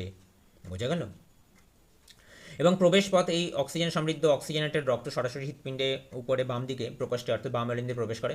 পরবর্তী ধাপ, এখান থেকে রক্ত বাম নিলয় হয়ে সেখান থেকে বাম মহাধমনীর মাধ্যমে সারা শরীরে ছড়িয়ে পড়ে, ঠিক আছে। আচ্ছা, অন্যান্য অপশনগুলো কেন নয়? দেখো, বাম নিলয় হচ্ছে রক্ত অলিন্দ থেকে এসে সেখানে সরাসরি ফুসফুস থেকে আসে না, অলিন্দ থেকে নিলয়ে প্রবেশ করে, নিলয়তে সরাসরি ঢোকে না রক্ত। আচ্ছা, ফুসফুসীয় ধমনী হচ্ছে হৃৎপিণ্ড থেকে, এটাও একটা ব্যতিক্রম। ধমনীর মাধ্যমে সাধারণভাবে কি বিশুদ্ধ রক্ত প্রবাহিত হয়, কিন্তু ফুসফুসীয় ধমনীর মাধ্যমে রক্ত ফুসফুস থেকে, ভুল বললাম, হৃৎপিণ্ড থেকে দূষিত রক্ত ফুসফুসে প্রবেশ করে, ঠিক আছে। আচ্ছা, ফুসফুসীয় শিরা, এই রক্ত বহনকারী নালী মাত্র এটি, ঠিক আছে, এটি হৃৎপিণ্ডের কোনো প্রকোষ্ঠ নয়। আচ্ছা, দেখো এখানে একটা রেখাচিত্র বা ফ্লো চার্ট দেওয়া আছে, ফ্লো চার্টটা মন দিয়ে দেখো একটু, ধরো এটার আগে অপশনটা করে ফেলি, তাহলে এক্ষেত্রে কোনটা হয়ে যাবে? অক্সিজেন সমৃদ্ধ রক্ত ফুসফুসীয় শিরার মাধ্যমে হৃৎপিণ্ডে প্রবেশ করে। কোশ্চেন নম্বর, ফ্লো চার্টটা দেখো কী বলেছে, বলেছে যে প্রথমে ফুসফুস, এখানে অক্সিজেন, এখানে কি বলেছে? ফুসফুস বলেছে এখানে রক্ত অক্সিজেন গ্রহণ করে এবং ফুসফুসীয় শিরার মাধ্যমে আর কি যায় কোথায়? বাম অলিন্দে। বাম অলিন্দে অক্সিজেনযুক্ত রক্ত প্রথমে এই প্রকোষ্ঠে ঢোকে, তারপরে মাইট্রাল ভালভের মাধ্যমে বাম নিলয়ে প্রবেশ করে। এখান থেকে রক্ত প্রচণ্ড চাপে পাম্প করা হয়ে থাকে এবং মহাধমনী বা অ্যাওর্টার মাধ্যমে সারা শরীরে ছড়িয়ে পড়ে, ঠিক আছে। অক্সিজেন কোষযুক্ত কোষগুলি অক্সিজেন ব্যবহার করে এবং রক্তে কার্বন ডাইঅক্সাইড ছেড়ে দেয়। মহাশিরা বা ভেনা ক্যাভার মাধ্যমে ডান অলিন্দে বা রাইট আর্টেরিয়ামে প্রবেশ করে। কার্বন ডাইঅক্সাইড যুক্ত রক্ত এখানে ফিরে আসে এবং ট্রাইক্যাসপিড ভালভের মাধ্যমে ডান নিলয় বা রাইট ভেন্ট্রিকালে প্রবেশ করে। এখান থেকে রক্ত ফুসফুসে পাঠানোর প্রস্তুতি নেয় এবং ফুসফুসীয় ধমনী বা পালমোনারি আর্টারিজের মাধ্যমে পুনরায় ফুসফুসে বা লাংসে প্রবেশ করে। কার্বন ডাইঅক্সাইড বের করে নিয়ে আবার অক্সিজেন নিতে থাকে। ঠিক আছে, ফুসফুসে আবার কার্বন ডাইঅক্সাইডটাকে ছেঁকে বার করে নেয় এবং সেখান থেকে অক্সিজেন দিয়ে দেয়। ঠিক আছে, আচ্ছা, একটি গুরুত্বপূর্ণ মনে রাখার কৌশল হচ্ছে শিরায় ব্যতিক্রম হচ্ছে, এখানে শিরা কার্বন ডাইঅক্সাইড যুক্ত রক্ত বহন করে এবং ফুসফুসির শিরা একমাত্র অক্সিজেন যুক্ত রক্ত বহন করে। একটু আমি যেটা বললাম, আর ধমনির ক্ষেত্রে ব্যতিক্রমটা সেটাই দিয়েছে যে সাধারণত ধমনী অক্সিজেন যুক্ত রক্ত বহন করে, কিন্তু ফুসফুসীয় ধমনী হচ্ছে একমাত্র ব্যতিক্রম যেখানে কার্বন ডাইঅক্সাইড যুক্ত রক্ত বহন করে। ঠিক আছে, ঠিক আছে, কোশ্চেন নাম্বার 41 দেখো কি বলছে। বলছে পারমাণবিক সংখ্যা ড্যাশ এবং নিউক্লিয় আধান ড্যাশ হওয়ার ফলে নিউক্লিয়াস ও যোজ্যতা ইলেকট্রন সমূহের মধ্যেকার আকর্ষণ বল ড্যাশ। তাই লিথিয়াম থেকে Li থেকে F অর্থাৎ ফ্লুরিন পর্যন্ত পারমাণবিক ব্যাসার্ধ ড্যাশ। কী হবে? ভেরি গুড কোশ্চেন এটা। দেখো কি বলেছে, ইংলিশটা করে নিই। As atomic number dash the nuclear charge dash the force of attraction between nucleus and valence electron dash hence atomic radius from Li to F radius dash from Li to F। দেখো অপশানগুলো যেগুলো দিয়েছে সেটা পরে দেখছি। করবো কোথা থেকে এই প্রবলেম, করবো কোথা থেকে? প্রথমেই যেটা করব, লিথিয়াম থেকে ফ্লুরিন, প্রথমে এইখান থেকে শেষ করবো, লাস্ট থেকে শুরু করবো। ঠিক আছে, দেখো লিথিয়াম থেকে ফ্লুরিন, অর্থাৎ লিথিয়াম আছে একদম বাঁ দিকে আর ফ্লুরিন আছে একদম ডান দিকে, ঠিক একই শ্রেণী একই পর্যায়ের মধ্যে অবস্থান করছে। ঠিক আছে, একই পর্যায়ে। তাহলে লিথিয়াম থেকে ফ্লুরিনের দিকে যাবো, কত কী হবে? পরমাণু ব্যাসার্ধটা কমতে থাকবে, হ্রাস পেতে থাকবে। তাহলে এটা তো কমছে, ঠিক আছে, কমছে। ঠিক আছে, এটা পারমাণবিক ব্যাসার্ধ কমছে। ঠিক আছে, আচ্ছা, এবার কি বলেছে? পারমাণবিক সংখ্যা লিথিয়াম থেকে ফ্লুরিনে পারমাণবিক সংখ্যা বাড়ে না কমে বলো? লিথিয়াম হচ্ছে 3 আর ফ্লুরিন হচ্ছে কত? 7। তাহলে পারমাণবিক সংখ্যা কী হবে? বাড়বে। তাহলে পারমাণবিক সংখ্যা কী হচ্ছে? বাড়ছে। The atomic number increase. এবং নিউক্লিয় আধান ড্যাশ হওয়ার ফলে নিউক্লিয় আধান কী হবে? কমবে না বাড়বে? তার ফলে নিউক্লিয় আধান কমবে না বাড়বে বলো? যদি চার্জ বাঁ দিক থেকে ডান দিকে যদি পারমাণবিক ক্রমাঙ্ক বাড়তে থাকে, তার মানে কি প্রোটন সংখ্যা বাড়ছে, মানে কি নিউক্লিয় যে আধান সেটা বাড়ছে, তাহলে এটাও কী হবে? বাড়বে হবে। ঠিক আছে, এটাও বাড়বে। আচ্ছা দেখো, লাস্ট আর একটা প্রবলেম আছে। ফলে নিউক্লিয়াস ও যোজ্যতা ইলেকট্রনগুলির মধ্যেকার আকর্ষণ বল কী হবে? যত বাঁ দিক থেকে ডান দিকে যাবে পারমাণবিক ক্রমাঙ্ক তত বৃদ্ধি পাবে, নিউক্লিয়াসের মধ্যে প্রোটন সংখ্যা তত বাড়বে, তার চারপাশে ইলেকট্রন সংখ্যাও তত বাড়বে এবং তাদের মধ্যেকার আকর্ষণ বল তত বাড়বে। এবং বাড়ার ফলে কী হবে? তত বাড়ার ফলে তাদের মধ্যে আকর্ষণ বল যত বেড়ে যাবে তত তারা কাছাকাছি চলে আসবে। যত আকর্ষণ বল বাড়বে তত কাছাকাছি আসবে। ঠিক আছে, তার ফলে কী হচ্ছে? আকর্ষণ বল, ইলেকট্রন মধ্যেকার আকর্ষণ বল কী হবে? বাড়বে। তাহলে এটাও বাড়ছে। ঠিক আছে, তাহলে কী হবে? 3টে বাড়ছে, বৃদ্ধি পায়, বৃদ্ধি পায়, বৃদ্ধি পায়, হ্রাস পায়, লাস্টেরটা। তাহলে অপশন নাম্বার বি হয়ে যাবে এক্ষেত্রে সঠিক উত্তর। বোঝা গেল? কোশ্চেনটা বোঝা গেছে? Very good question. চলো নেক্সট এক্সপ্লেনেশন দেওয়া আছে। আচ্ছা দেখো কী বলেছে, আমি ফালতু তোমাদেরকে বললাম, এটাই পড়ে দিলে হতো। আচ্ছা, পারমাণবিক সংখ্যা বৃদ্ধি পায়, প্রোটন সংখ্যা ক্রমান্বয়ে বাড়তে থাকে। পারমাণবিক সংখ্যা বৃদ্ধি পেলে নিউক্লিয় আধান বৃদ্ধি পায়, প্রোটন বাড়ার ফলে নিউক্লিয় আধান শক্তি বাড়ে। আকর্ষণ বল বৃদ্ধি পায়, শক্তিশালী নিউক্লিয়াস বাইরের স্তরের বাইরের স্তরের যোজ্যতা ইলেকট্রনগুলিকে নিজের দিকে আরও জোরে টানে। পারমাণবিক ব্যাসার্ধ তার ফলে হ্রাস পায়। ঠিক আছে, এই প্রবল আকর্ষণের কারণে ইলেকট্রন মেঘ নিউক্লিয়াসে সংকুচিত হয়ে আসে, ফলে পরমাণুর আকার ছোট হয়ে যায়। আবার দেখো এখানে একটা দেওয়া আছে গ্রুপ অনুযায়ী, আমরা তো এদিকে যত বাঁ দিক থেকে টান দিকে যাচ্ছে তো কী হয়ে যাচ্ছে? কম ছিল পারমাণবিক ব্যাসার্ধ, যেটা আর কি সেটা কম ছিল। আর উপর থেকে নিচে নামলে অর্থাৎ শ্রেণী বরাবর কী হচ্ছে? দেখো কী লেখা আছে, উপর থেকে নিচে গেলে পারমাণবিক ব্যাসার্ধ কীভাবে পরিবর্তন হয়? পারমাণবিক ব্যাসার্ধ বৃদ্ধি পায়। উপর থেকে নিচে নামলে প্রতি ধাপে একটি করে নতুন ইলেকট্রনিক স্তর, অর্থাৎ একটি করে কক্ষ সংখ্যা বৃদ্ধি পাচ্ছে, এবং কক্ষ সংখ্যা বৃদ্ধি পাওয়ার ফলে কী হচ্ছে? আকার বাড়বে। এবং নতুন স্তরে যুক্ত হওয়ার পরে নিউক্লিয়াস থেকে যোজ্যতা ইলেকট্রনগুলোর দূরত্ব বেড়ে যায়। যদিও নিউক্লিয়াসে প্রোটন সংখ্যা বাড়ে, কিন্তু নতুন স্তরে উপস্থিতির কারণে নিউক্লিয়াসের টান বাইরে ইলেকট্রনের ওপর কমে যায়, আকার বড় হয়। অতিরিক্ত স্তরের কারণে পরমাণুর সামগ্রিক আয়তন বা আকার বড় হয়ে যায়। উদাহরণস্বরূপ কি? লিথিয়াম থেকে সোডিয়াম বড়, আবার সোডিয়াম অপেক্ষা পটাশিয়ামও বড়। ঠিক আছে, প্রথমে হচ্ছে লিথিয়াম, তারপর হচ্ছে সোডিয়াম, তারপর হচ্ছে পটাশিয়াম। ঠিক আছে, লিথিয়াম হচ্ছে 3, সোডিয়াম হচ্ছে 11 আর পটাশিয়াম হচ্ছে 19। ঠিক পরপর আসছে, তোমার কী হচ্ছে? বাড়ছে। ওকে, কোয়েশ্চেন নাম্বার 42 কি বলেছে দেখো, নিউল্যান্ডের অষ্টক সূত্রে প্রথম মৌলটি হলো ড্যাশ এবং সর্বশেষ পরিচিত মৌলটি হলো dash. In Newlands law of octave the first element is dash and the last known element is dash. Option A বলেছে হাইড্রোজেন ল্যান্থানাম, অপশন বি বলেছে হাইড্রোজেন থোরিয়াম, অপশন সি বলেছে হাইড্রোজেন জার্কোনিয়াম, আর option D বলেছে helium ও zirconium. কোনটা হবে সঠিক উত্তর? দেখো এক্সপ্লেনেশন কি দিয়েছে এখানে। 1866 সালে জন নিউল্যান্ড যখন তার প্রথম অষ্টসূত্র বা ল অফ অক্টেভ প্রকাশ করেন, তখন তিনি মৌলগুলির তাদের ক্রমবর্ধমান পারমাণবিক ভর অনুযায়ী সাজিয়েছিলেন। তার তালিকায় প্রথম মৌলটি ছিল সবচেয়ে হালকা মৌল, অর্থাৎ হাইড্রোজেন। নিউল্যান্ডের সময় পর্যন্ত মাত্র 56টি মৌল আবিষ্কৃত হয়েছিল, যার মধ্যে 56তম বা সর্বশেষ মৌলটি হলো কি থোরিয়াম। ঠিক আছে, অর্থাৎ নিউল্যান্ড পর্যন্ত মানে নিউল্যান্ড বেঁচে থাকা পর্যন্ত যার সর্বশেষ যে মৌলটি ছিল সেটা কী ছিল, সেটা হচ্ছে থোরিয়াম বা টিএইচ। 56টি মৌল আবিষ্কার হয়েছিল।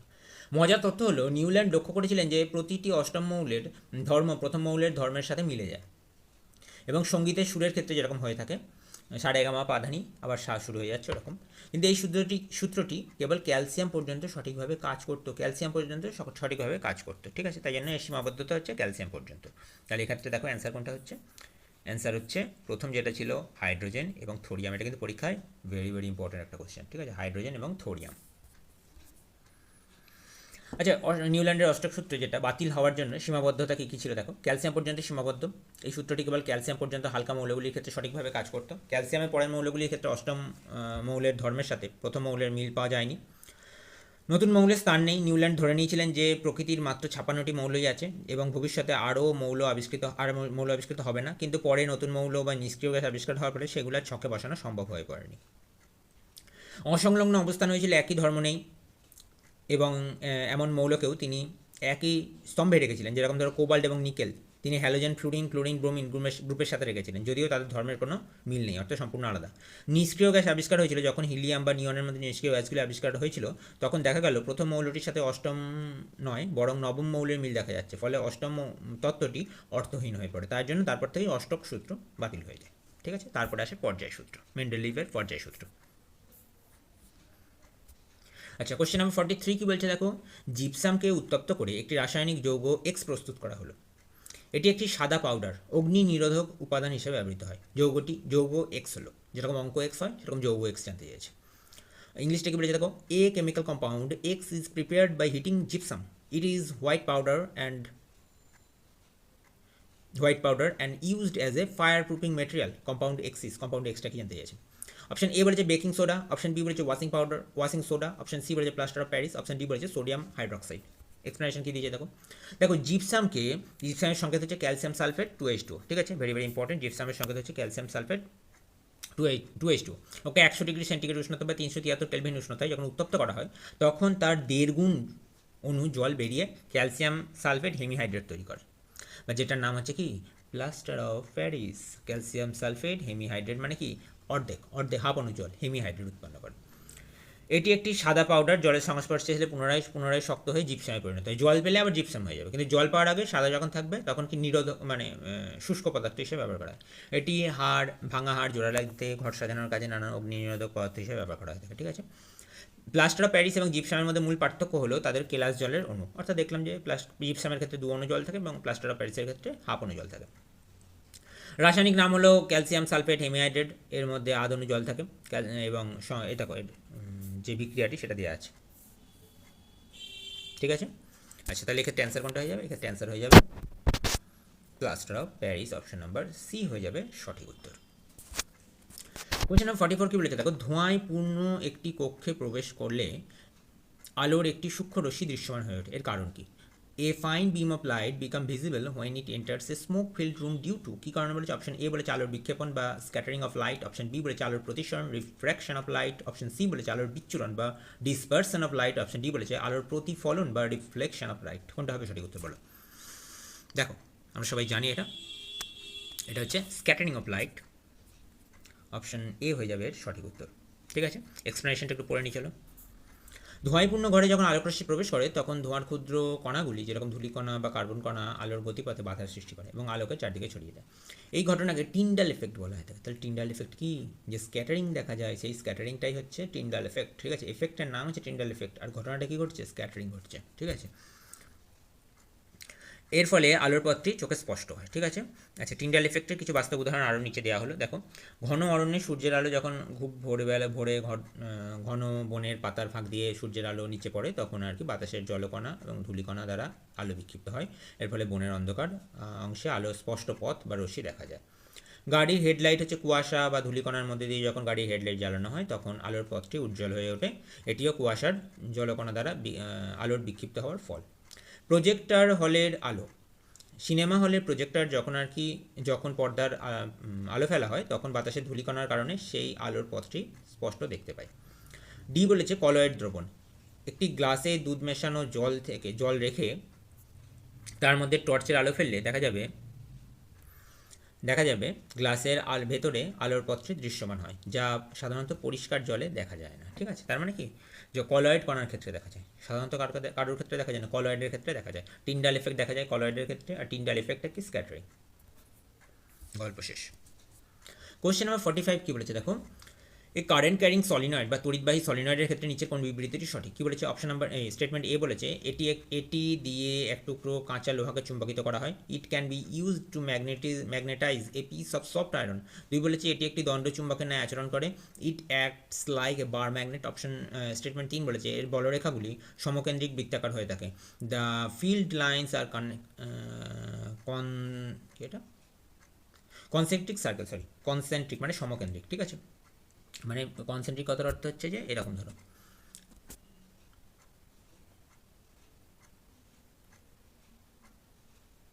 দেখো, এগুলো দেখো সবগুলোর ক্ষেত্রে কেন্দ্রগুলো, এটা হবে না, দেখো এগুলো হচ্ছে সব কনসেন্ট্রিক সার্কেল অলমোস্ট, ঠিক আছে। অর্থাৎ কেন্দ্রটা এক কিন্তু ব্যাসার্ধ আলাদা, কনসেন্ট্রিক সার্কেল। তো দেখো কী বলেছে, একটু এক্সপ্লেনেশনটা পড়ে নিই। বিবৃতি এক যেটা বলেছে সেটা সঠিক হবে, তার কারণ হচ্ছে একটি সলিনয়েডের ভেতরে কাঁচা লোহা বা সফট আয়রন রাখলে সলিনয়েডের শক্তিশালী চৌম্বক ক্ষেত্র সেটিকে সাময়িকভাবে চুম্বকিত করে। একেই তড়িৎ চুম্বক বা ইলেকট্রোম্যাগনেট বলা হয়ে থাকে। ইলেকট্রোম্যাগনেট হচ্ছে টেম্পোরারি ম্যাগনেট, পার্মানেন্ট ম্যাগনেট কিন্তু নয়, ঠিক আছে। তাহলে বিবৃতি এক যেটা আছে সেটা হচ্ছে সঠিক। বিবৃতি দুই কী বলেছে, সলিনয়েডের মধ্যে দিয়ে বিদ্যুৎ প্রবাহিত হলে এটি একটি দণ্ড চুম্বক বা বার ম্যাগনেটের মতো আচরণ করে। অবশ্যই করে। এর এক প্রান্ত উত্তর মেরু এবং অন্য প্রান্ত দক্ষিণ মেরু হিসেবে কাজ করে, ঠিক আছে। যে অ্যান্টি ক্লকওয়াইজ হলে সেটা একটা হচ্ছে উত্তর মেরু, আর ক্লকওয়াইজ হলে দক্ষিণ মেরু। আর বিবৃতি 3 কী বলেছে, সেটা ভুল। সলিনয়েডের ভেতরে বলরেখাগুলি পরস্পর সমান্তরাল এবং সরলরেখায় থাকে। ভেতরে যে বলরেখাগুলি এবং সমকেন্দ্রিক বৃত্তাকার নয়। কিন্তু এখানে বলেছে কি, সমকেন্দ্রিক বৃত্তাকার বলরেখা কেবল একটি সোজা পরিবাহী তারের চারিদিকে দেখা যায়। মানে তারটা যদি পরিবাহী তার হয়, তার চারিদিকে যে তোমার ম্যাগনেটিক ফিল্ড তৈরি হয় সেটা হচ্ছে সমকেন্দ্রিক বলরেখা। তাহলে 3 তো হবে না, 3টা ভুল। তাহলে এক্ষেত্রে অপশন 1 এবং 2 হয়ে যাবে সঠিক উত্তর। অপশন নাম্বার সি হয়ে যাবে এক্ষেত্রে সঠিক উত্তর। 46 নম্বর কী বলেছে, মেরুদণ্ডী প্রাণীদের যকৃৎ কোষে এসিআর মানে কি, স্মুথ এন্ডোপ্লাজমিক রেটিকুলাম কোন গুরুত্বপূর্ণ কাজটি সম্পাদন করে? What important function is performed by SER in the liver cell of vertebrate? Option A বলেছে প্রোটিন সংশ্লেষ, অপশন বি বলেছে লিপিড সংশ্লেষ, অপশন সি বলেছে ওষুধ ও বিষ মুক্তিকরণ, অপশন ডি বলেছে জটিল শর্করা সংশ্লেষণ, ঠিক আছে। দেখো এক্সপ্লেনেশনটা একটু পড়ে নিই। স্মুথ এন্ডোপ্লাজমিক রেটিকুলাম বা এসিআর মেরুদণ্ডী প্রাণীদের যকৃৎ বা লিভার কোষে মসৃণ এন্ডোপ্লাজমিক রেটিকুলাম একটি অত্যন্ত গুরুত্বপূর্ণ ভূমিকা পালন করে। লিভার বা যকৃৎ, ঠিক আছে। এটি শরীর থেকে ক্ষতিকারক বিষাক্ত পদার্থ ওষুধের অবশিষ্টাংশ রাসায়নিক পরিবর্তনের মাধ্যমে নির্দোষ বা দ্রবণীয় উপাদানে পরিণত করে শরীর থেকে বের করতে সাহায্য করে। এই প্রক্রিয়াটিকে বলা হয়ে থাকে কি, ডিটক্সিফিকেশন বলা হয়ে থাকে, ঠিক আছে। আর তাহলে এখানে অ্যান্সার কী হয়ে যাবে? এক্ষেত্রে অ্যান্সার হয়ে যাচ্ছে, অ্যান্সারটাকে করে ফেলি, ওষুধ ও বিষ মুক্তিকরণ। অপশন সি হয়ে যাবে সঠিক উত্তর। আচ্ছা কী বলেছে দেখো, অন্যান্য প্রোটিন সংশ্লেষ হবে না, এটা হচ্ছে অমসৃণ। এই প্রোটিন সংশ্লেষ যেটা, সেটা হচ্ছে তোমার অমসৃণ যেটা আর কি, অর্থাৎ রাফ এন্ডোপ্লাজমিক রেটিকুলামের কাজই হলো প্রোটিন সংশ্লেষ করা। কারণ তার মধ্যে কি, তার মধ্যে রাইবোজোমের দানা থাকে, দানা থাকার জন্য সেটি আর কি অমসৃণ হয়ে থাকে। লিপিড সংশ্লেষণ, এটি এসিআর বা সফট এন্ডোপ্লাজমিক রেটিকুলাম লিপিড তৈরি করে, কিন্তু যকৃৎ কোষের ক্ষেত্রে বিষ মুক্তিকরণ এর সবচেয়ে বিশেষ কাজ হিসেবে পরিচিত, ঠিক আছে। আচ্ছা অমসৃণ এবং মসৃণের মধ্যে পার্থক্যটা দিচ্ছি, একটু দেখে নেবে। অমসৃণটা হচ্ছে রাইবোজোম লেগে থাকে, আর এটা রাইবোজোম থাকে না। আচ্ছা এটা হচ্ছে তোমার চ্যাপ্টা থলির মতো দেখতে হয়ে থাকে, আর এটা হচ্ছে টিউবিউল যুক্ত, অর্থাৎ নালিকা সদৃশ্য, ঠিক আছে, নালিকা সদৃশ্য। আর এটা হচ্ছে প্রোটিন সংশ্লেষ করে এবং পরিবহনে সাহায্য করে, আর এটা হচ্ছে লিপিড ও স্টেরয়েড তৈরি করে, বিষ মুক্তিকরণে সাহায্য করে। আর এটা হচ্ছে নিউক্লিয়াসের পর্দার সাথে যুক্ত থাকে, আর এটি হচ্ছে কোষ পর্দার কাছাকাছি অবস্থান করে। ঠিক আছে, এর পার্থক্যটা ভালো করে দেখে নেবে। আচ্ছা, নেক্সট কোয়েশ্চেন নম্বর 47 কী বলেছে, বৈদ্যুতিক মোটরের যে অংশটির মধ্যে দিয়ে প্রবাহিত বিদ্যুতের প্রবাহের দিক পরিবর্তন করে তা হলো option the part of an electric motor that reverse the direction of flow of current in it is. Option A বলেছে ব্রাশ, অপশন বি বলেছে স্প্লিট রিং, অপশন সি বলেছে soft iron core, option D বলেছে coil. কোনটা হবে সঠিক উত্তর বলো? দেখো এক্সপ্লেনেশনটা পড়ে নিই। স্প্লিট রিং কি? ডিসি মোটরে স্প্লিট রিং একটি কমিউটেটর হিসেবে কাজ করে। এটি কুণ্ডলী বা আর্মেচারের প্রতি অর্ধেক ঘূর্ণনের পর তড়িৎ প্রবাহের দিক পরিবর্তন করে দেয়। ঠিক আছে, এবার কেন প্রয়োজন এটা? তড়িৎবাহের দিক পরিবর্তন হয় না হলে কুণ্ডলী এক নাগাড়ে একদিকে ঘুরতে পারতো না। ঠিক আছে, এটি অর্ধেক ঘুরে আবার উল্টো দিকে ফেরত আসতো। স্প্লিট রিং প্রবাহের দিক বদলে দিয়ে মোটরের নিরবিচ্ছিন্ন ঘূর্ণন নিশ্চিত করে। ঠিক আছে, যেহেতু আমাদের এসির ক্ষেত্রে ডিসির ক্ষেত্রে ব্যবহার করছি, তাই জন্য আর কি একই দিকে ঘোরাতে হবে। আর ব্রাশ তো হবে না, তার কারণ হচ্ছে এটি স্থির উৎস থেকে ঘুরন্ত স্প্লিট রিংয়ের বিদ্যুৎ পরিবহন করে। আর সফট আয়রন কোডও হবে না, এটি চৌম্বক ক্ষেত্রের প্রাবল্য বৃদ্ধি করতে ব্যবহৃত হয়। আর কয়েল বা কুণ্ডলী এটি তড়িৎবাহী পরিবাহী হিসেবে কাজ করে, যার উপর চৌম্বক বল প্রযুক্ত হয়। ঠিক আছে, আচ্ছা নেক্সট বার হচ্ছে কোশ্চেন নাম্বার, তাহলে এক্ষেত্রে অ্যান্সার কোনটা হলো? এটার ক্ষেত্রে অ্যান্সার হলো option number B, split ring. Okay, question number 48 কী বলেছে দেখো, এইডসের পূর্ণ রূপের সঠিক বিকল্পটি নির্বাচন করুন। Select the correct option of full form for the full form of AIDS. আমরা সবাই জানি এইডসের ফুল ফর্ম কি, acquired immuno deficiency syndrome. Option number A হয়ে যাবে সঠিক উত্তর। ওকে, আচ্ছা দেখো, এইডস হলো কি বলছে এক্সপ্লেনেশনে, এইডস হলো এইচআইভি বা হিউম্যান ইমিউনো ডেফিসিয়েন্সি ভাইরাস নামক ভাইরাসের দ্বারা একটি সৃষ্ট একটি শারীরিক অবস্থা। সিনড্রোম মানে হচ্ছে অবস্থা। ঠিক আছে, এটি মানুষের রোগ প্রতিরোধ ক্ষমতা বা ইমিউন সিস্টেমকে ব্যাপকভাবে ক্ষতিগ্রস্ত করে, যার ফলে শরীরে সাধারণত ইনফেকশনের বিরুদ্ধে লড়াই করতে পারে না। ঠিক আছে, এবং এইচআইভি এবং এইডসের মূল পার্থক্য, এটি ছড়ানোর কারণগুলি নিচে দেওয়া হলো কী কী আছে দেখো। এইচআইভি হলো একটি ভাইরাস যা মানুষের রোগ প্রতিরোধ ক্ষমতা বা ইমিউন সিস্টেমকে আক্রমণ করে, এবং শরীরে এইচআইভি থাকলে তাকে সরাসরি এইডস বলা হয় না, এটি প্রাথমিক সংক্রমণের অবস্থা। আর এইডসটা হচ্ছে শেষ চূড়ান্ত পর্যায়ে, এইচআইভির চূড়ান্ত পর্যায়ে বা অ্যাডভান্স স্টেজ। ঠিক আছে, এটি শরীরের রোগ প্রতিরোধ ক্ষমতা এতটাই কমিয়ে দেয় যে শরীর খুব সাধারণত রোগ মারাত্মক হয়ে ওঠে। ঠিক আছে, এবং তখন এই অবস্থাকে এইডস বলা হয়ে থাকে। আচ্ছা, সংক্রমণের প্রধান কারণগুলি কী কী আমরা জানি সেটা। একটা হচ্ছে অসংরক্ষিত যৌন মিলন, যার ফলে কী হয়ে থাকে, আক্রান্ত ব্যক্তির সাথে কোনো সুরক্ষা ছাড়াই যদি যৌন সংসর্গ করা হয়ে থাকে, তাহলে সেক্ষেত্রে আর কি তাদের যে ফ্লুইডের মাধ্যমে অন্যান্য সুস্থ ব্যক্তি দিয়ে চলে যাবে। ঠিক আছে, আচ্ছা রক্ত সঞ্চালন, দূষিত রক্ত বা রক্তজাত পদার্থ গ্রহণ করলে, ধরো ব্লাড, ঠিক আছে, তারপর সিরাম, এসব গ্রহণ করলে তখন আর কি চলে যায়। ব্যবহৃত সুচ বা সিরিঞ্জ থেকে যায় আর কি, যারা ধরো এইডস আক্রান্ত হয় তাদের ব্যবহৃত মানে তাদের ব্লাড লাগা আর কি, সিরিঞ্জ হোক, ছুঁচ হোক, বা ব্লেড হোক, বা অন্য কিছু, বা ট্যাটো করার সময় আর কি, মাদক গ্রহণ বা ট্যাটো করার সময় আর কি ওগুলো সাধারণত ছড়ায় খুব বেশি। ঠিক আছে, কারণ ওই সিরিঞ্জগুলো তো আর কি তোমার কোনো রকমভাবে তো হাইজিন মেনটেন করে না, একই সিরিঞ্জ দিয়ে একই ব্যবহার করা হয় বারবার। আচ্ছা, মা থেকে শিশুতে যায়, গর্ভাবস্থায় শিশু, মায়ের যদি এইডস থাকে তাহলে শিশুরও এইডস হয়ে যায়। ঠিক আছে, প্রসবের সময় বা বুকের দুধ খাওয়ানোর সময় আক্রান্ত মায়ের শরীর থেকে শিশুর শরীরে ভাইরাসটি ছড়িয়ে পড়ে। ঠিক আছে, আচ্ছা এটি গুরুত্বপূর্ণ তথ্যটা কী বলেছে দেখো, সাধারণত মেলামেশা, করমর্দন বা একই পাত্রে খেলে এইচআইভি ছড়ায় না। ওকে, আচ্ছা কোশ্চেন নাম্বার 49 কী বলেছে দেখো, গোলীয় দর্পণের প্রধান অক্ষ সম্পর্কে নিচের কোন বিবৃতিটি বা বিবৃতিগুলি সত্য? এটি দর্পণের ওপর লম্ব, it is normal to the mirror, আপতন বিন্দু সর্বদা প্রধান অক্ষের উপর অবস্থিত, point of incident always lies on the principal axis. আর 3 বলেছে প্রধান ফোকাস সর্বদা প্রধান অক্ষের উপর অবস্থিত, principal focus always lies on the principal axis. ঠিক আছে, গোলীয় দর্পণের প্রধান অক্ষ সম্পর্কে গোলীয় দর্পণের প্রধান অক্ষ কোনটা, চলো এক্সপ্লেনেশনটা দেখে নিই কী বলেছে। বিবৃতি 1 বলেছে প্রধান অক্ষ হলো দর্পণের মেরু এবং বক্রতা কেন্দ্রের মধ্যে দিয়ে অতিক্রান্ত একটি কাল্পনিক সরলরেখা। এটি দর্পণের মেরু বিন্দুতে দর্পণের উপর লম্ব বা অভিলম্ব হিসেবে কাজ করে, অর্থাৎ দর্পণটা যদি এটা হয়ে থাকে, ঠিক আছে, এটা যদি দর্পণের মেরু হয়ে থাকে, এটা ফোকাস হয়ে থাকে, এটা হচ্ছে যদি বক্রতা কেন্দ্র হয়ে থাকে, তাহলে এই যে সরলরেখাটা যাচ্ছে এটা হচ্ছে কি, এটা হচ্ছে প্রধান অক্ষ। ঠিক আছে, আচ্ছা আপতন বিন্দু অর্থাৎ পয়েন্ট অফ ইনসিডেন্ট হলো দর্পণের সেই বিন্দু যেখান থেকে আলোকরশ্মি এসে পড়ে, মানে আলোকরশ্মি যারা এরকমভাবে এসে পড়লো, এটা হচ্ছে আপতন বিন্দু। ঠিক আছে, এটি দর্পণের যে কোনো বিন্দুতে হতে পারে, সর্বদা প্রধান অক্ষের ওপর হওয়ার কোনো বাধ্যতামূলক নেই, প্রধান অক্ষের মধ্যেই হবে এমন ব্যাপার নয়, ধরো এরকমভাবে পড়তে পারে। ঠিক আছে, তাহলে এটা কি পয়েন্ট অফ ইনসিডেন্ট হচ্ছে। ঠিক আছে, আচ্ছা, আর 3 কি বলেছে, তাহলে 2 নম্বর বিবৃতিটা মিথ্যা, প্রথমটা সত্য।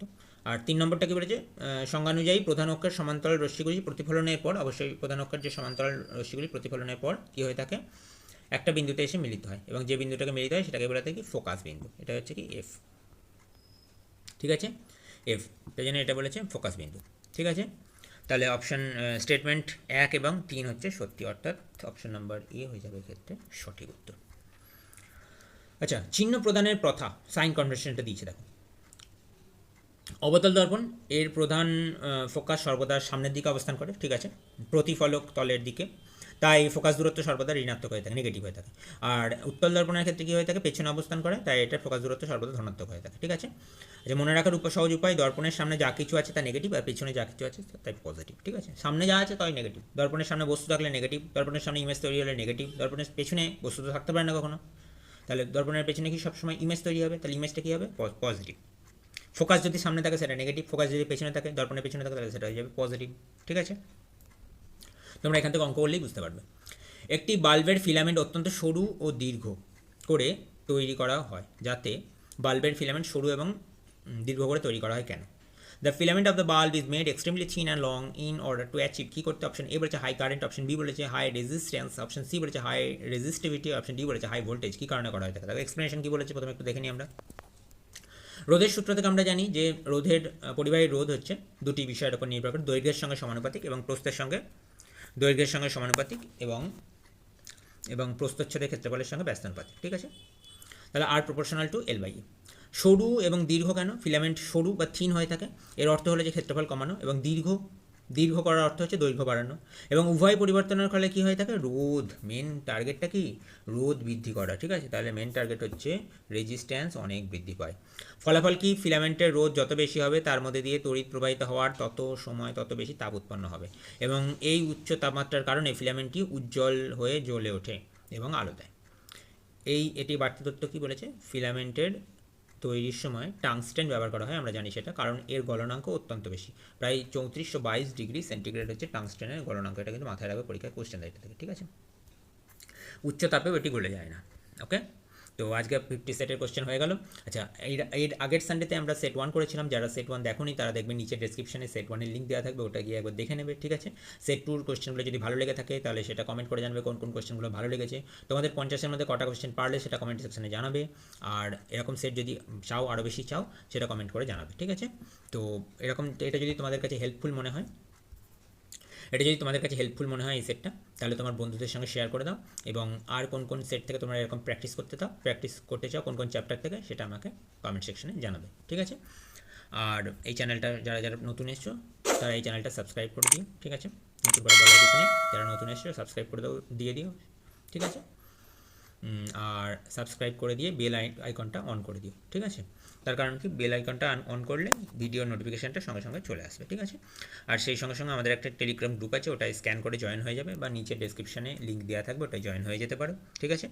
আচ্ছা, আর আমাদের যে হোয়াটসঅ্যাপ চ্যানেল আছে এটাই কিন্তু জয়েন হয়ে যাও, এটাই বেশ মজার ভিডিও দেখতে পাওয়া যাবে, তাই জন্য হোয়াটসঅ্যাপ চ্যানেলটা জয়েন হয়ে যাও, ঠিক আছে। তো থ্যাংক ইউ সবাইকে।